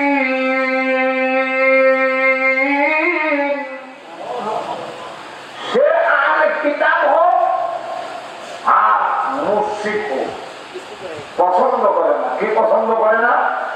আইয়ুনাজ্জালা আলাইকুম মিন খায়রিন মির রাব্বিকুম, তোমাদের রবের পক্ষ থেকে কোন খায়ের, কোন কল্যাণ, কোন ভালো, কোন তোমাদের উপরে নাযিল হোক। এরা মুশরিকরা, আহলে কিতাবরা কখনোই পছন্দ করে। অথচ ওয়াল্লাহু ইয়াখতাসু বিরহমাতিহি মান ইয়াশা, আল্লাহ রাব্বুল আলামিনের ইচ্ছা, তার রহমত কার জন্য খাস করবেন? খাস করে কিছু বান্দাদের মধ্যে আল্লাহর ইচ্ছা মতে তার রহমত, এখানে রহমত দিয়ে মুফাসসিরে কালাম বলেন নবুয়ত। নবুয়ত আল্লাহ রাব্বুল আলামিন আল্লাহ ইচ্ছা মতেই সেটা নির্দিষ্ট করেছেন, এখানে কারো কোনো হাত নাই। আপনারা বলে নবুয়ত, এই নবুয়ত কখনো কেউ ইবাদতের মাধ্যমে আর কেউ ডিগ্রি লাভ করার মাধ্যমে নবুয়ত লাভ করতে, আপনারা নবুয়ত লাভ করতে পারে না।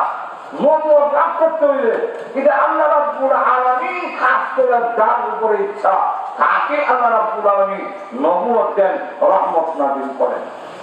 জোরে বলতেছেন। কিন্তু ইহুদিরা এটা মেনে নিতে রাজি না। আল্লাহ রাব্বুল আলামিন বলেন ওয়াল্লাহু যুল ফাদলিল আযীম,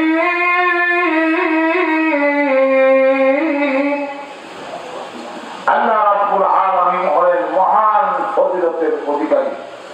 তিনি যাকে ইচ্ছা তাকে তিনি নবুয়ত দান করবেন। এটা সম্পূর্ণ আল্লাহর ইচ্ছার উপরে, এটা কিন্তু আপনি আমার কোন মানুষের ইচ্ছার উপরে নয়। আল্লাহ রাব্বুল আলামিন বলেন এরপরে পরের আয়াত, এই আয়াত ইসলামে কোরআন শরীফে আল্লাহ রাব্বুল আলামিন কোরআন নাযিল করা, আল্লাহর বিধান নাযিল করা, এটা সম্পূর্ণ বান্দার সুবিধা অসুবিধা উপরে নির্ভর করে। কোন সময় কঠিন বিধান আল্লাহ আবার তার বান্দার জন্য যখন কঠিন হয়ে যায় তখন সেটা আসান করে দেয়। এবং আল্লাহ রাব্বুল আলামিন যখন বান্দা যেহেতু কোরআনের বিধান নাযিল হয়েছে মানুষের সুবিধার জন্য, মানুষের কল্যাণের জন্য, সুতরাং যদি দেখা যায় যে এই বিধান নাযিল করা হয় তাহলে একসাথে বিধান নাযিল করলে মানুষের জন্য কল্যাণ হবে না, মানুষ এটাকে মেনে নিতে পারবে না। তাই আল্লাহ রাব্বুল আলামিন কোন বিধান তার বান্দার আসামির জন্য সহজ করে দেয়, অথবা পর্যায়ক্রমে আল্লাহ রাব্বুল আলামিন আস্তে আস্তে প্রথম আগে বলতেন একরকম, এরপরে আরেকটু আগ্রয়া, আরবার আরেকটু আগ্রয়া। যেমন রোজার বিধান, রোজার বিধান প্রথম ছিল যে বান্দার পরে ঘুমাইবার আগে আগে সে লিখাই লিখি,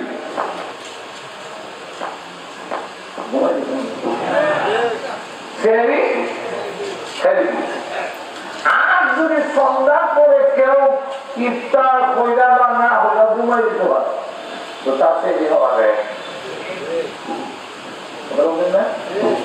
এই বিধানটা আমাদের জন্য কি সহজ না কঠিন? কঠিন কি সাহাবী রোজা রাখলেন, রোজা রাখিয়া মরুভূমির কাজের মধ্যে তিনি কাজ করলেন, কাজ করে কিন্তু কাজ করতে গিয়ে দেখা যায় যে এই সাহাবী এমন হইল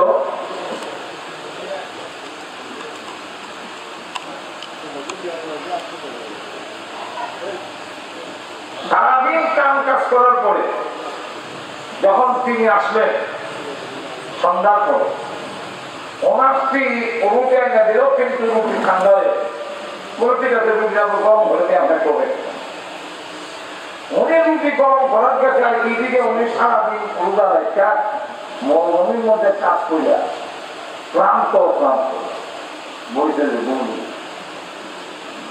রুটি গরম করে নিয়ে দেখে যে উনি আলাদা মধ্যে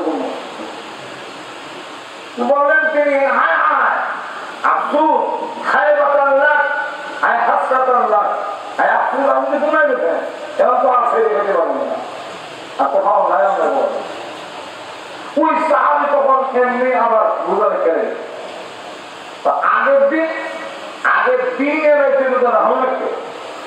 রাত গেল, দিন গেল, পরের দিন আবার রাত গেল, এর পরের দিন অর্ধবেলায় তিনি অজ্ঞান হয়ে পড়ে গেলেন।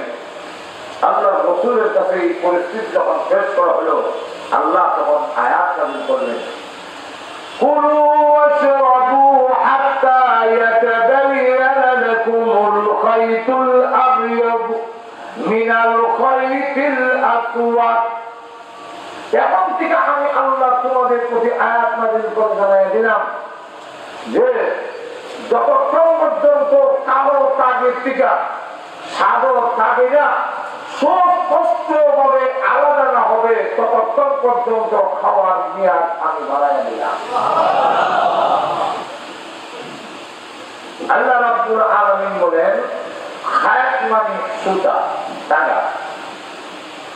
এই জন্য আমাদের দেশে যে কাগজ সিলাই হলে তারা যখন চেয়ে আমি দোকান খাইয়া সুতা রেগুলার দেখাবো, সুতা দেওয়া না এর নাম খায়া চেয়া। এখন খাইতুন শব্দের অর্থ হইল টাকা সুতা। ওই সাহাবীর শাব্দি করত, এখান থেকে বোঝা যায় কোরআন শরীফ শুধু আরবি বললে কোরআন বোঝা সম্ভব না। আর তো ধরে বলেন আরবি ভাষা আরবি জানা এই কারণে কোরআন বুঝে নিব এটা সম্ভব না। কোরআন বোঝার বিষয়টা ভিন্ন, এটা রাসূলের কাছ থেকে বুঝতে হবে। রাসূলের কাছ থেকে সাহাবায়ে কেরাম বুঝছেন, সাহাবায়ে কেরামের কাছ থেকে তাবেঈন বুঝছেন, তাবেঈনের কাছ থেকে তাবেঈন বুঝছেন, তাবেঈনের কাছ থেকে আইম্মায়ে মুজতাহিদিন, আইম্মায়ে মুফাসসিরিন ওনারা বুঝছেন। এইভাবে কিয়ামত পর্যন্ত ধারাবাহিক বুঝতে হবে। আমি বুঝে নিয়েছি কোরআন আমি বুঝে নিয়েছি, এই কথা বুঝলেই হবে না। যদি হইতো এই সাহাবী তো আরবি বুঝেন, আরবি বুঝে কিন্তু মূল করছিলেন তিনি সাদা তাগি আর কালো তাগি দুই সুতায় নিয়ে বালিশের কাছে খায়া কত হতে সাদা তাগেরা কালো থেকে কোন সময় বিচ্ছিন্ন। আল্লাহ রাব্বুল আলামিন বলে আমি তো বুঝেছিলাম এবার তুই তো বুঝছেন। এরপরে আল্লাহ একটা শব্দ নাযিল করে বললেন মিনাল ফাজ। ফজরের কালা সাদা কালা তাগি থেকে সাদা তাগি পরিপূর্ণভাবে সুস্পষ্ট না হওয়া পর্যন্ত খাও। এই মিনাল ফাজ করার পরে তখন বুঝতে পেরেছে এই সুতা তো আসলে কালা সুতা না আর সাদা সুতা না। এখানে আল্লাহ বুঝেছেন কালা সুতা দিয়া হলো সুবে কাজে আর সাদা সুতা দিয়া বুঝেছেন সুবে সাদে। আল্লাহ রাব্বুল আলামিন বিধান নাযিল করেছেন মদের ব্যাপারে। আল্লাহ মদের ব্যাপারে প্রথম বললেন ইয়াসআলুনাকা আনিল খামরি ওয়াল মাইসির কুল ফীহিমা ইসমুন কাবীর ওয়া মানাফিউ লিন-নাস। আল্লাহ বলেন হে রাসূল আপনাকে প্রশ্ন করা হয়েছে মদের ব্যাপারে, আপনি বলেন মদের মধ্যে লাভও আছে ক্ষতিও আছে, কিন্তু মদ খাইয়াতেই পরিমাণ লাভ ক্ষতি একটাইতে সিগারেট ছাড়াইতে গিয়া দুনিয়া চিকিৎসা শাস্ত্রবিজ্ঞ দুনিয়ার এই আধুনিকতার বিজ্ঞানীও বলে হঠাৎ করে যদি কেউ সিগারেট ছেড়ে দাও এরা স্বার্থ না, এটা স্বার্থ না, এটা তার জন্য কল্যাণকর নয়। তখন করে কি সিগারেটের প্যাকেটের মধ্যে লেখা দিছে ধূমপান স্বাস্থ্যের জন্য ক্ষতিকর। এতটুকু কর হয়ে যখন প্রতিদিন টাকা না আর যখন না আমাদের তো তুই খাই এরপরে আরো দেখে সিগারেট যদি কেউ পান করে তাহলে তার স্ট্রোক বাড়ায়, স্ট্রোক হতে পারে, যে কোনো মুহূর্তে তার হাড় অ্যাটাক হতে পারে। এমনি একরকম মাইক্রো সিগারেট খাইলে যদি হাড়ে বলে অ্যাটাক করে থাকে এরপরে আস্তে আস্তে হয় সিগারেট খাই এইভাবে আস্তে আস্তে আনতে হয়। চিকিৎসা শাস্ত্রেও ডাক্তার যখন কোন রোগীকে চিকিৎসা করে তখন তার চিকিৎসা ধারাবাহিক চললে ওষুধ বদলায় দেয়। আগে যারা দেখি এটা হওয়া হয় না আর এটা চিকিৎসা শাস্ত্র সর্বসম্মতি ক্রমে মেনে নেয়। আল্লাহ রাব্বুল আলামিন কোরআন নাযিল করা, আল্লাহ রাব্বুল আলামিনের বিধিবিধান দেওয়া মূল উদ্দেশ্য তো মানুষের কল্যাণ, মূল উদ্দেশ্য তো মানুষের সংশোধন। যখন থেকে তো আল্লাহ রাব্বুল আলামিন যদি কোনো সময় কোনো বিধান বদলায়, আল্লাহ যদি কোনো আয়াত রহিত করেন আর কোনো আয়াত যদি আল্লাহ রাব্বুল আলামিন সংশোধন করেন, আল্লাহ যদি কোনো আয়াতের বিধান পরিবর্তন করে তারা কি কোনো দোষের দেওয়া হইতে পারে? বলে আল্লাহ রাব্বুল আলামিন এরপরে মধ্যে আয়াত তখন নাযিল করলো লাভও আছে ক্ষতিও আছে। ক্ষতিটা কি সাহাবায়ে কেরাম একজনের পরে যারা ক্ষতি হয়ে যায় এক শ্রেণীর লোকের কথা যদি কিছু কম দিন এরপরে আয়াত নাযিল হয়েছে ইয়া আইয়ুহাল্লাযীনা আমানু লা তাকরাবুস সালাতা ওয়া আনতুম সুকারা। আমি আপনাদের অন্তর জানতে চাই যে আয়াতে আল্লাহ বলছেন মদের ব্যাপারে আপনাকে প্রশ্ন করলে আপনি বলবেন মদের মধ্যে ক্ষতিও আছে লাভও আছে, তবে লাভের থেকে ক্ষতির সংখ্যাটা বেশি। এখন এটা ইসমুন কাবীর, বড় অপরাধ, এটা করো না। এই যে আয়াতটা এটা তো মদ একবারে নিষেধ করছে না, নিষেধ করছে আপনারা বলেন এই আয়াত আসেনি পুরানো, কিন্তু এই বিধান এখন আসেনি। কেউ কি মদ খেতে থাকবো আমার কখনো ক্ষতি যায় না বলেন আমার কাছে তার হুকুম নাই। অনুষ্ঠানের মধ্যে হযরত আলী রাদিয়াল্লাহু আনহু উপস্থিত আছেন। খাওয়া দাওয়ার পরে নাস্তার পরে এরপরে দেখা গেল আমাদের দেশে মদ তার মতো মদ দিচ্ছে। আমি মদ তো তখন না যাই না, তখন ভবনের ভিতরে ঢুকাইল খাওয়ার মধ্যে একটু পরিমাণ বেশি লেগে দিতে মাথার চক্কর দেয়। এর মধ্যে মাগরিবের টাইমে ইমামতির দিকে হযরত আলী রাদিয়াল্লাহু আনহু মাথা তো চক্কর, তিনি যখন কোরআনের আয়াত পড়ে সূরা পড়ে মাগরিবের নামাজ قل يا أيها الكافرون لا أعبد ما تعبدون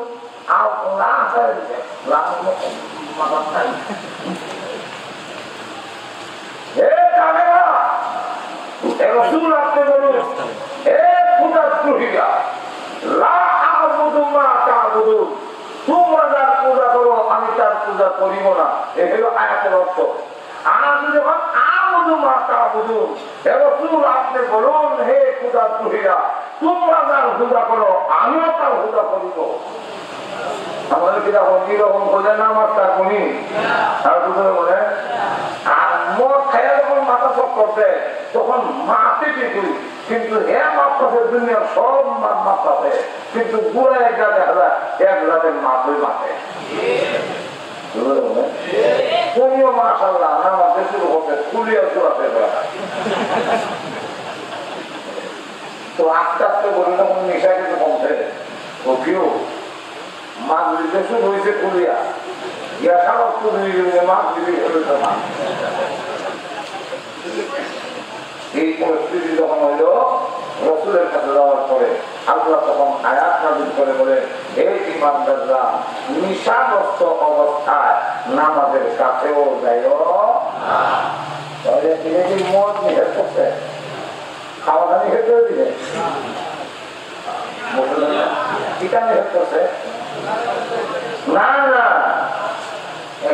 নিশা অবস্থায় মদ খাওয়া হলে মাথা করছে কি খবর? এক প্রকার সাহাবীরা এক দলে হইল যে জিনিস খাইয়া নিশায় নামাজ না এটা খাই তাহলে লোক সংখ্যা 8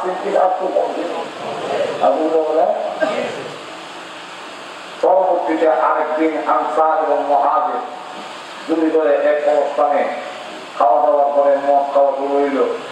খাইয়া এখন একজনে বাটন দেয়, আমরা বংশ হইল শ্রেষ্ঠ, আমাদের বংশের মধ্যে তবিয়ারি আছে, আমাদের বংশের মধ্যে ববিয়ারি আছে, আমাদের জ্ঞানী আছে, শ্রেষ্ঠ, আমরা বংশের মধ্যে মুখ আছে। এটা হলে লাস্টের পায় আর এমনি আরো করে পুজোর আগ দিয়ে চলে আর করে বাড়ি বলা হয়তো হারাই। আল্লাহ রসুল সাল্লাল্লাহু আলাইহি ওয়াসাল্লামের কাছে যাওয়ার পরে আল্লাহ রসুল বলেন, ও আল্লাহ, কি সূরা নাযিল না হইয়া মদের ব্যাপারে একটা চিন্তা করল। আল্লাহ তখন আয়াত নাযিল করলেন, ইয়া আইয়ুহাল্লাযীনা আমানু ইন্নামাল খামরু ওয়াল মাইসিরু ওয়াল আনসাব ওয়াল আযলাম রিজসুম মিন আমালি শাইতান ফাজতানিবুহ। আল্লাহ বলে, হে বান্দারা, মদ, জুয়া, লটারি, মুক্তির বেচাকেনা, মুক্তির সাথে যা কিছু তোমাদের সম্পর্ক আমি আল্লাহ জানাই দিলাম, সবগুলো হলো রিজসুম মিন আমালি শাইতান। এটা সব শয়তানের অপবিত্র আমল। এখন যেটা হুকুম দিলাম সবগুলো তোমরা ছেড়ে দাও।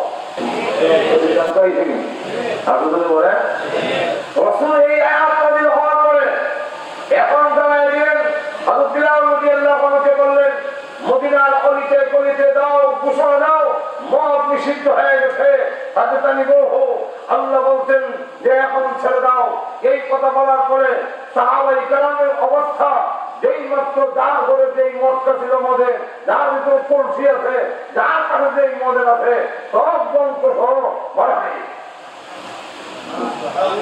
আর বলে এমন ভাবে মদের কলসি মলসি মদটা এটা পার হয়েছে, বৃষ্টি হইলে যেভাবে ড্রেন বইরা হানি যায়, মদের হানি যায়।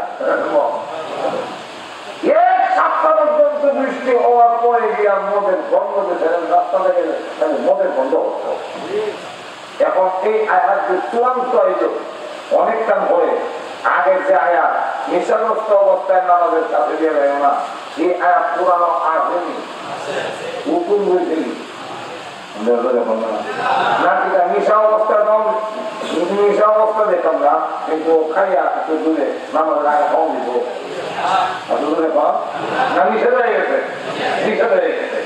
এই যে আল্লাহ রাব্বুল আলামিন মাঝে মাঝে আয়াত পরিবর্তন করে, বিধান পরিবর্তন করে, কোন কোন বিধান আছে কিন্তু তার আয়াতও পুরানো নাই।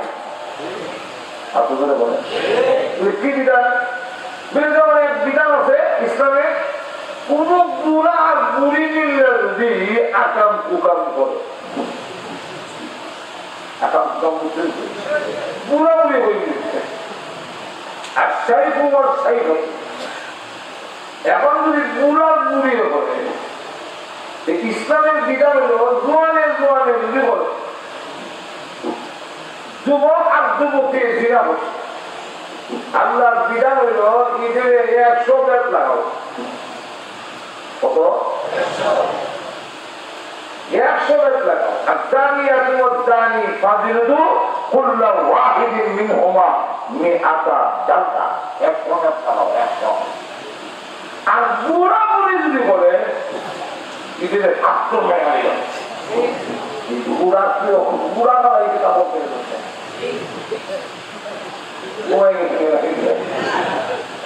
জোয়ান যারা মানে তার জন্য আরও বেশি পরিণত হবে তেহরাবলা বিধান আটটা বড় হাতে করে খাবে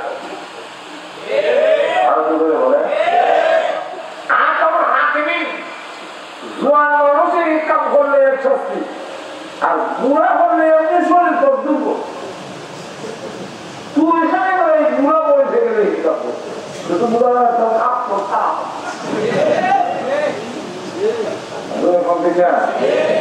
সেই কারণে বুড়া বুড়ি আর শরীফু আর শরীফাতু ইজা জানায়া বাগজিবু হুমা যদি বুড়া বুড়ি বিনা করে তো ইসলামের বিধান হইল সঙ্গে ছাত্র দিয়ে আঘাত করে এখানে মারো এর কোন আয়াত কোরআনে নাই কিন্তু তার বিধান ইসলামে রয়ে গেছে আল্লাহ কোন আয়াত উঠে নিছেন তার বিধান চালু রেখে দিয়েছেন আর কোন আয়াতের আয়াত কোরআনে আছে তেলাওয়াত তার বাকি আছে হুকুম তার উঠে নিছেন এইভাবে আল্লাহ রাব্বুল আলামিন তার বান্দা সুবিধার জন্য বান্দার জন্য সহজের জন্য আল্লাহ রাব্বুল আলামিন এই বিধান করেছেন মূল উদ্দেশ্য হলো মানুষের সংশোধন মূল উদ্দেশ্য হলো মানুষের কল্যাণ মূল উদ্দেশ্য হলো মানুষের হেদায়েত কিন্তু ইদার উপরে ইহুদিরা প্রশ্ন উত্থাপন করছে যে আল্লাহ কালাম যদিও যদি মাঝে মাঝে মুহাম্মদের এক দিন এক কথা বলে একদিন এক কথা একদিন এক কথা কেন যদি একবার বলতো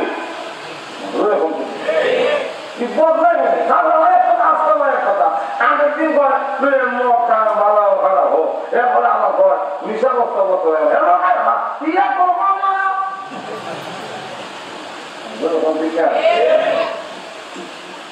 এইভাবে যখন কর মোহাম্মদ ইসলাম কথা একদিন এক রকম কর কোন সময় যায় কোন সময় যায় না এইভাবে যখন কথা চলে ইহুদিরা আল্লাহ রাব্বুল আলামিন কখন এই আয়াত নাযিল করেন আয়াত নাযিল করে বলেন মা নানসাখ মিন আয়াতিন আও নুসিহা নাতি বিখাইরিন মিনহা আও মিসলিহা আল্লাহ রাব্বুল আলামিন বলেন আল্লাহ রাব্বুল আলামিন আয়াতের কোন আয়াত রহিত করেন আর আও নুসিহা এই নাসকুন শব্দের অর্থ হইল কোন বিধান রহিত করা মানে বাতিল হয়ে যাওয়া আর মুনসিহা মুনসি মানে অন্তর থেকে ভুলে যাওয়া এই আয়াত আল্লাহ ভুলে দিয়েছে এই আয়াতে নেই কথা বলছেন না যেমন পুরাপুরি দিনা করলে কি বিচার আয়াতে নেই বুঝে নিছে আর কোন সময় আল্লাহ রাব্বুল আলামিন তার বিধান রহিত করেন কিন্তু রহিত করেন আল্লাহ রাব্বুল আলামিন বলেন এটা কেন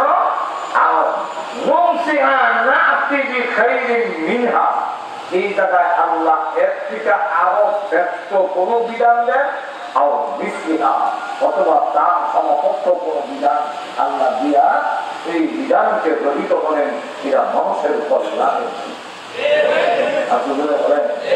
কিন্তু ওরা এটাও ভুল করে যে এইটা করে এনে ডাক্তারের যে ভুল করে এইটা করে এনে যে আল্লাহ রাব্বুল আলামিন এই রায় তার দিন এনে এই বেশ কম করে এনে বছরের মধ্যে কোন সমস্ত কোন কোনো তাপ কোন কোনো সবজি বেশ কম হয়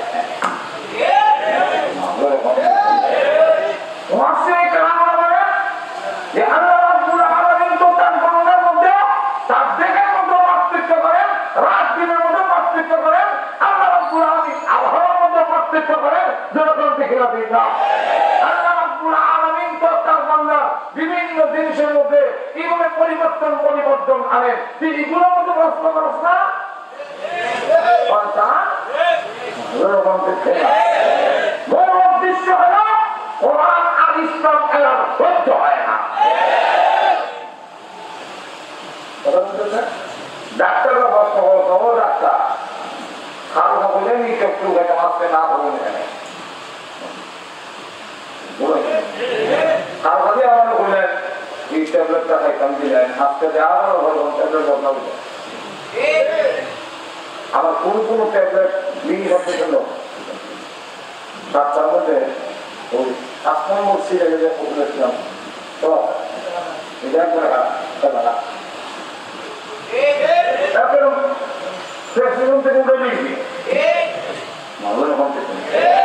আর কোনটা ট্যাবলেট বদলাই দিচ্ছে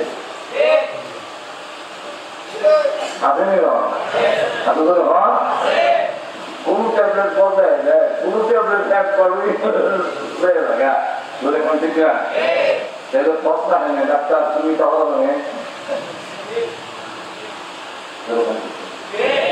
ডাক্তার রোগীর অবস্থা বুঝা যেমন কোন ট্যাবলেট উঠায় না কোন ওষুধ আবার সংযোজন করে আবার কোন ওষুধ আবার ইহার পরিবর্তে আরেকটা দেয় মূল উদ্দেশ্য ডাক্তার রোগীর স্বাস্থ্য রক্ষা করে ঠিক তেমনি হবে আর তোমার হাকিমিন মহান ডাক্তার আমাদের চিকিৎসার জন্য আমাদের কল্যাণের জন্য কোন বিধান রহিত করেন কোন বিধান সংযোজন করেন কোন বিধান একবারে উঠায়নি আল্লাহ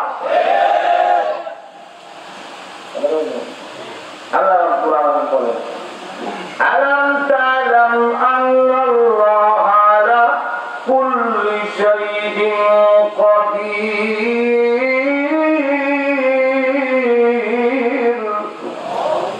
হে রাসূল আপনি কি জানেন না এর অর্থ হইল আপনি যারা আমদাদা যাইছে আলাম ইদারে মুয়াসসিরা কালাম করতে দিবি আমরা তাকরি অর্থাৎ আপনি জানেন আপনি তো অবশ্যই জানেন জানেন না আপনি কি জানেন না এবার তো জানেন না জানা আপনি তো জানেন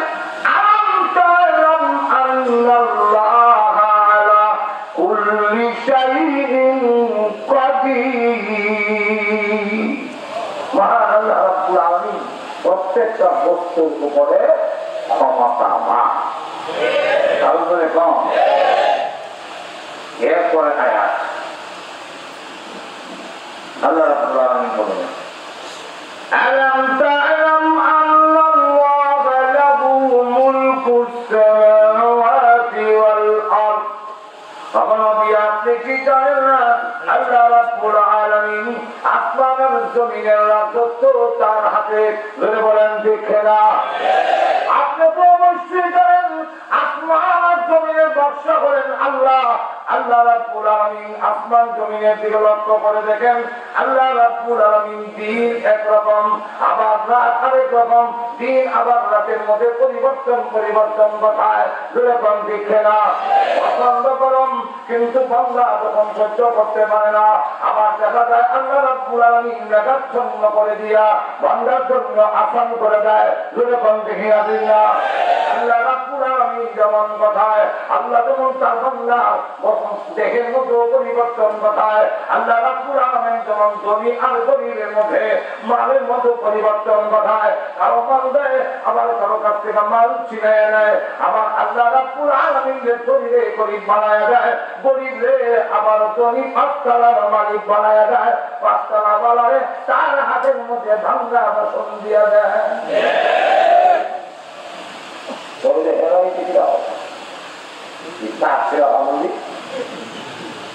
লোকজন দেখে এরপর وما لكم من دون الله من ولي ولا نصير দেখো তোমরা যে শব্দ বলেছে কাফেররাও আমরাও আল্লাহ রাব্বুল আলামিন বলেন যে দেখো তোমরা যখন বিপদে আযাবের সম্মুখীন হবে তখন আল্লাহ ছাড়া কাউকে তোমার বন্ধু এবং সাহায্যকারী পাবে না এরপরে আয়াত সালে নজুল এরপরে আবার আয়াতের সামনে যুদ্ধ হচ্ছে ঠিক আছে আবার লম্বা আমরা আপনাকে আবার সেই দিকে তুলব রহমান ভাইরা সুতরাং 3 ঘন্টা লাগে দেখতে রাস্তাও ভালো না কারণ রাস্তার উন্নয়নের জোয়া বইতে দিতে একবার রাস্তাতে কাটা দিতে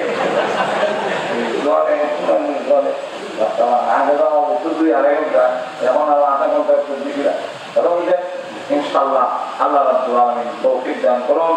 আমরা এখন ইনশাআল্লাহ প্রস্তুতি নিয়ে আর মাত্র 2 দিন আছে, যেরকম কদিন আর 2 দিন, এই 2 দিন পরে ইনশাআল্লাহ আমরা 1 বছর যদি আল্লাহ যদি 2 দিন তৌফিক দেয়, হয়তো মনে হইতে পারে আগামী দিনে খবর পাঠাম যেরকম ঠিক না।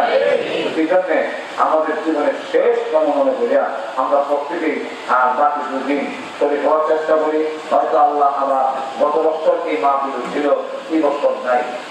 11 বছর ধরে তফসিল করছে, এর ভিতরে অনেকে বিদায় হয়ে গেছে। তফসিলের খাবে না এগুলো লোক বিদায় দিচ্ছে। তফসিল আপনারা আইতেন, আপনারা খেদমত করতো, আজকে নাই। যেমন এর মধ্যে একজন জামা আমরা তা আমি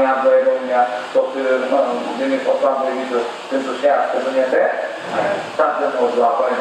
আল্লাহ রাব্বুল আলামিন বিদায় হয়ে গেছেন, এদেরকে জান্নাত নসিব করুন। আর আমাদেরকেও বাকি আরো আলোচনা শোনার তৌফিক আল্লাহ আমাদের দান করুন। আমি জামানা দুরূদ পড়ি। সাল্লাল্লাহু আলা সাইয়্যিদিনা ওয়া মাওলানা মুহাম্মদ ওয়া আলা আলিহি ওয়া আসহাবিহি ওয়া সাল্লাম। সাল্লাল্লাহু আলা সাইয়্যিদিনা ওয়া মাওলানা মুহাম্মদ وعلى آله وصحبه وسلم. أستغفر الله إن الله غفور رحيم. الحمد لله. ربنا ظلمنا أنفسنا وإن لم تغفر لنا وترحمنا لنكونن من الخاسرين. ربنا اغفر لنا ولوالدينا رب ارحمهما كما ربياني صغيرا. রব্বুল আলামিন, সারা জীবনের তোমার বুঝানিয়ে তোমার দরবারে হাজির হয়েছি। ও বাবু, মেহেরবানি করে আমাদের তুমি মাফ করে দাও। আল্লাহ, একদিন করে মাঘে রমজানের 16টা দিন চলে গেল, গুনাহ মাফ হয়েছে কিনা জানি না। আল্লাহ, তোমার রাসূল বলেছেন রমজান পায়ও যারা গুনাহ মাফ করতে পারলো না তারা কত বাধার কাটায় আমাদের নাম উঠায়ও না। মাঘে রমজান যাওয়ার আগে আগে গো মাওলা আমাদের জিন্দেগির গুনাহ মাফ করে দাও। রব্বুল আলামিন, আয় আল্লাহ, আমরা সব গুনাহ থেকে শর্মিন্দ হয়ে গেলাম। আল্লাহ, বান্দা যদি শর্মিন্দ হয়ে যায় তোমার রহমতের সাগরে নাকি ডুব উঠা। আল্লাহ, মেহেরবানি করে আমাদের জিন্দেগির গুনাহ মাফ করে দাও। আল্লাহ, আমরা যে উদ্দেশ্যে করেছি প্রত্যেকের নেক আশারে পূরণ করে দাও। আমাদের মধ্যে যারা অসুস্থ আল্লাহ তুমি সুস্থ করে দাও। আল্লাহ, আমাদের আওলাদ গুলোরে পাক্কা নামাজি জিন্দার বানায়া দাও। আল্লাহ, আমাদের আওলাদ গুলোরে পাক্কা নামাজি জিন্দার বানায়া দাও। আল্লাহ, এই তফসির মাহফিল আয়োজন যিনি করেছেন, শোনার জন্য যারা এসেছেন, সাহায্য সহযোগিতা যারা বুদ্ধি দিয়ে, শ্রম দিয়ে, টাকা দিয়ে করছেন, আল্লাহ সকলের জন্য এই মাহফিল কিয়ামতের মাঠে নাজাতের ওসিলা বানায়া দিও। রব্বুল আলামিন, আল্লাহ তাআলা, আল্লাহ, আমাদের পক্ষ থেকে লাখো-কোটি দুরূদ আর সালাম সোনার মদিনা পৌঁছাইয়া দাও। আল্লাহ, মেহেরবানি করে আমাদের সমস্ত মুর্দাদের মাফ করে দাও। বিশেষ করে আমার মা বাবার কবরে জান্নাতের বাগান বানায়া দাও। মা বাবার কবরে জান্নাতের বাগান বানায়া দাও। আমাদের জানানি শ্বশুর শাশুড়ি আছে, যে যেখানে আছেন কবরে, সকলের কবরে জান্নাতের বাগান বানায়া দাও। আয় আল্লাহ, এই এলাকার মাটির নিচে জালাল সহ যারা কবরে ঘুমায় আছেন, ঘুমাবো তোমার দরবারে আমাদের আল্লাহ সবিনয় অনুরোধ, তাদের কবরে তুমি জান্নাতের বাগান বানায়া দাও।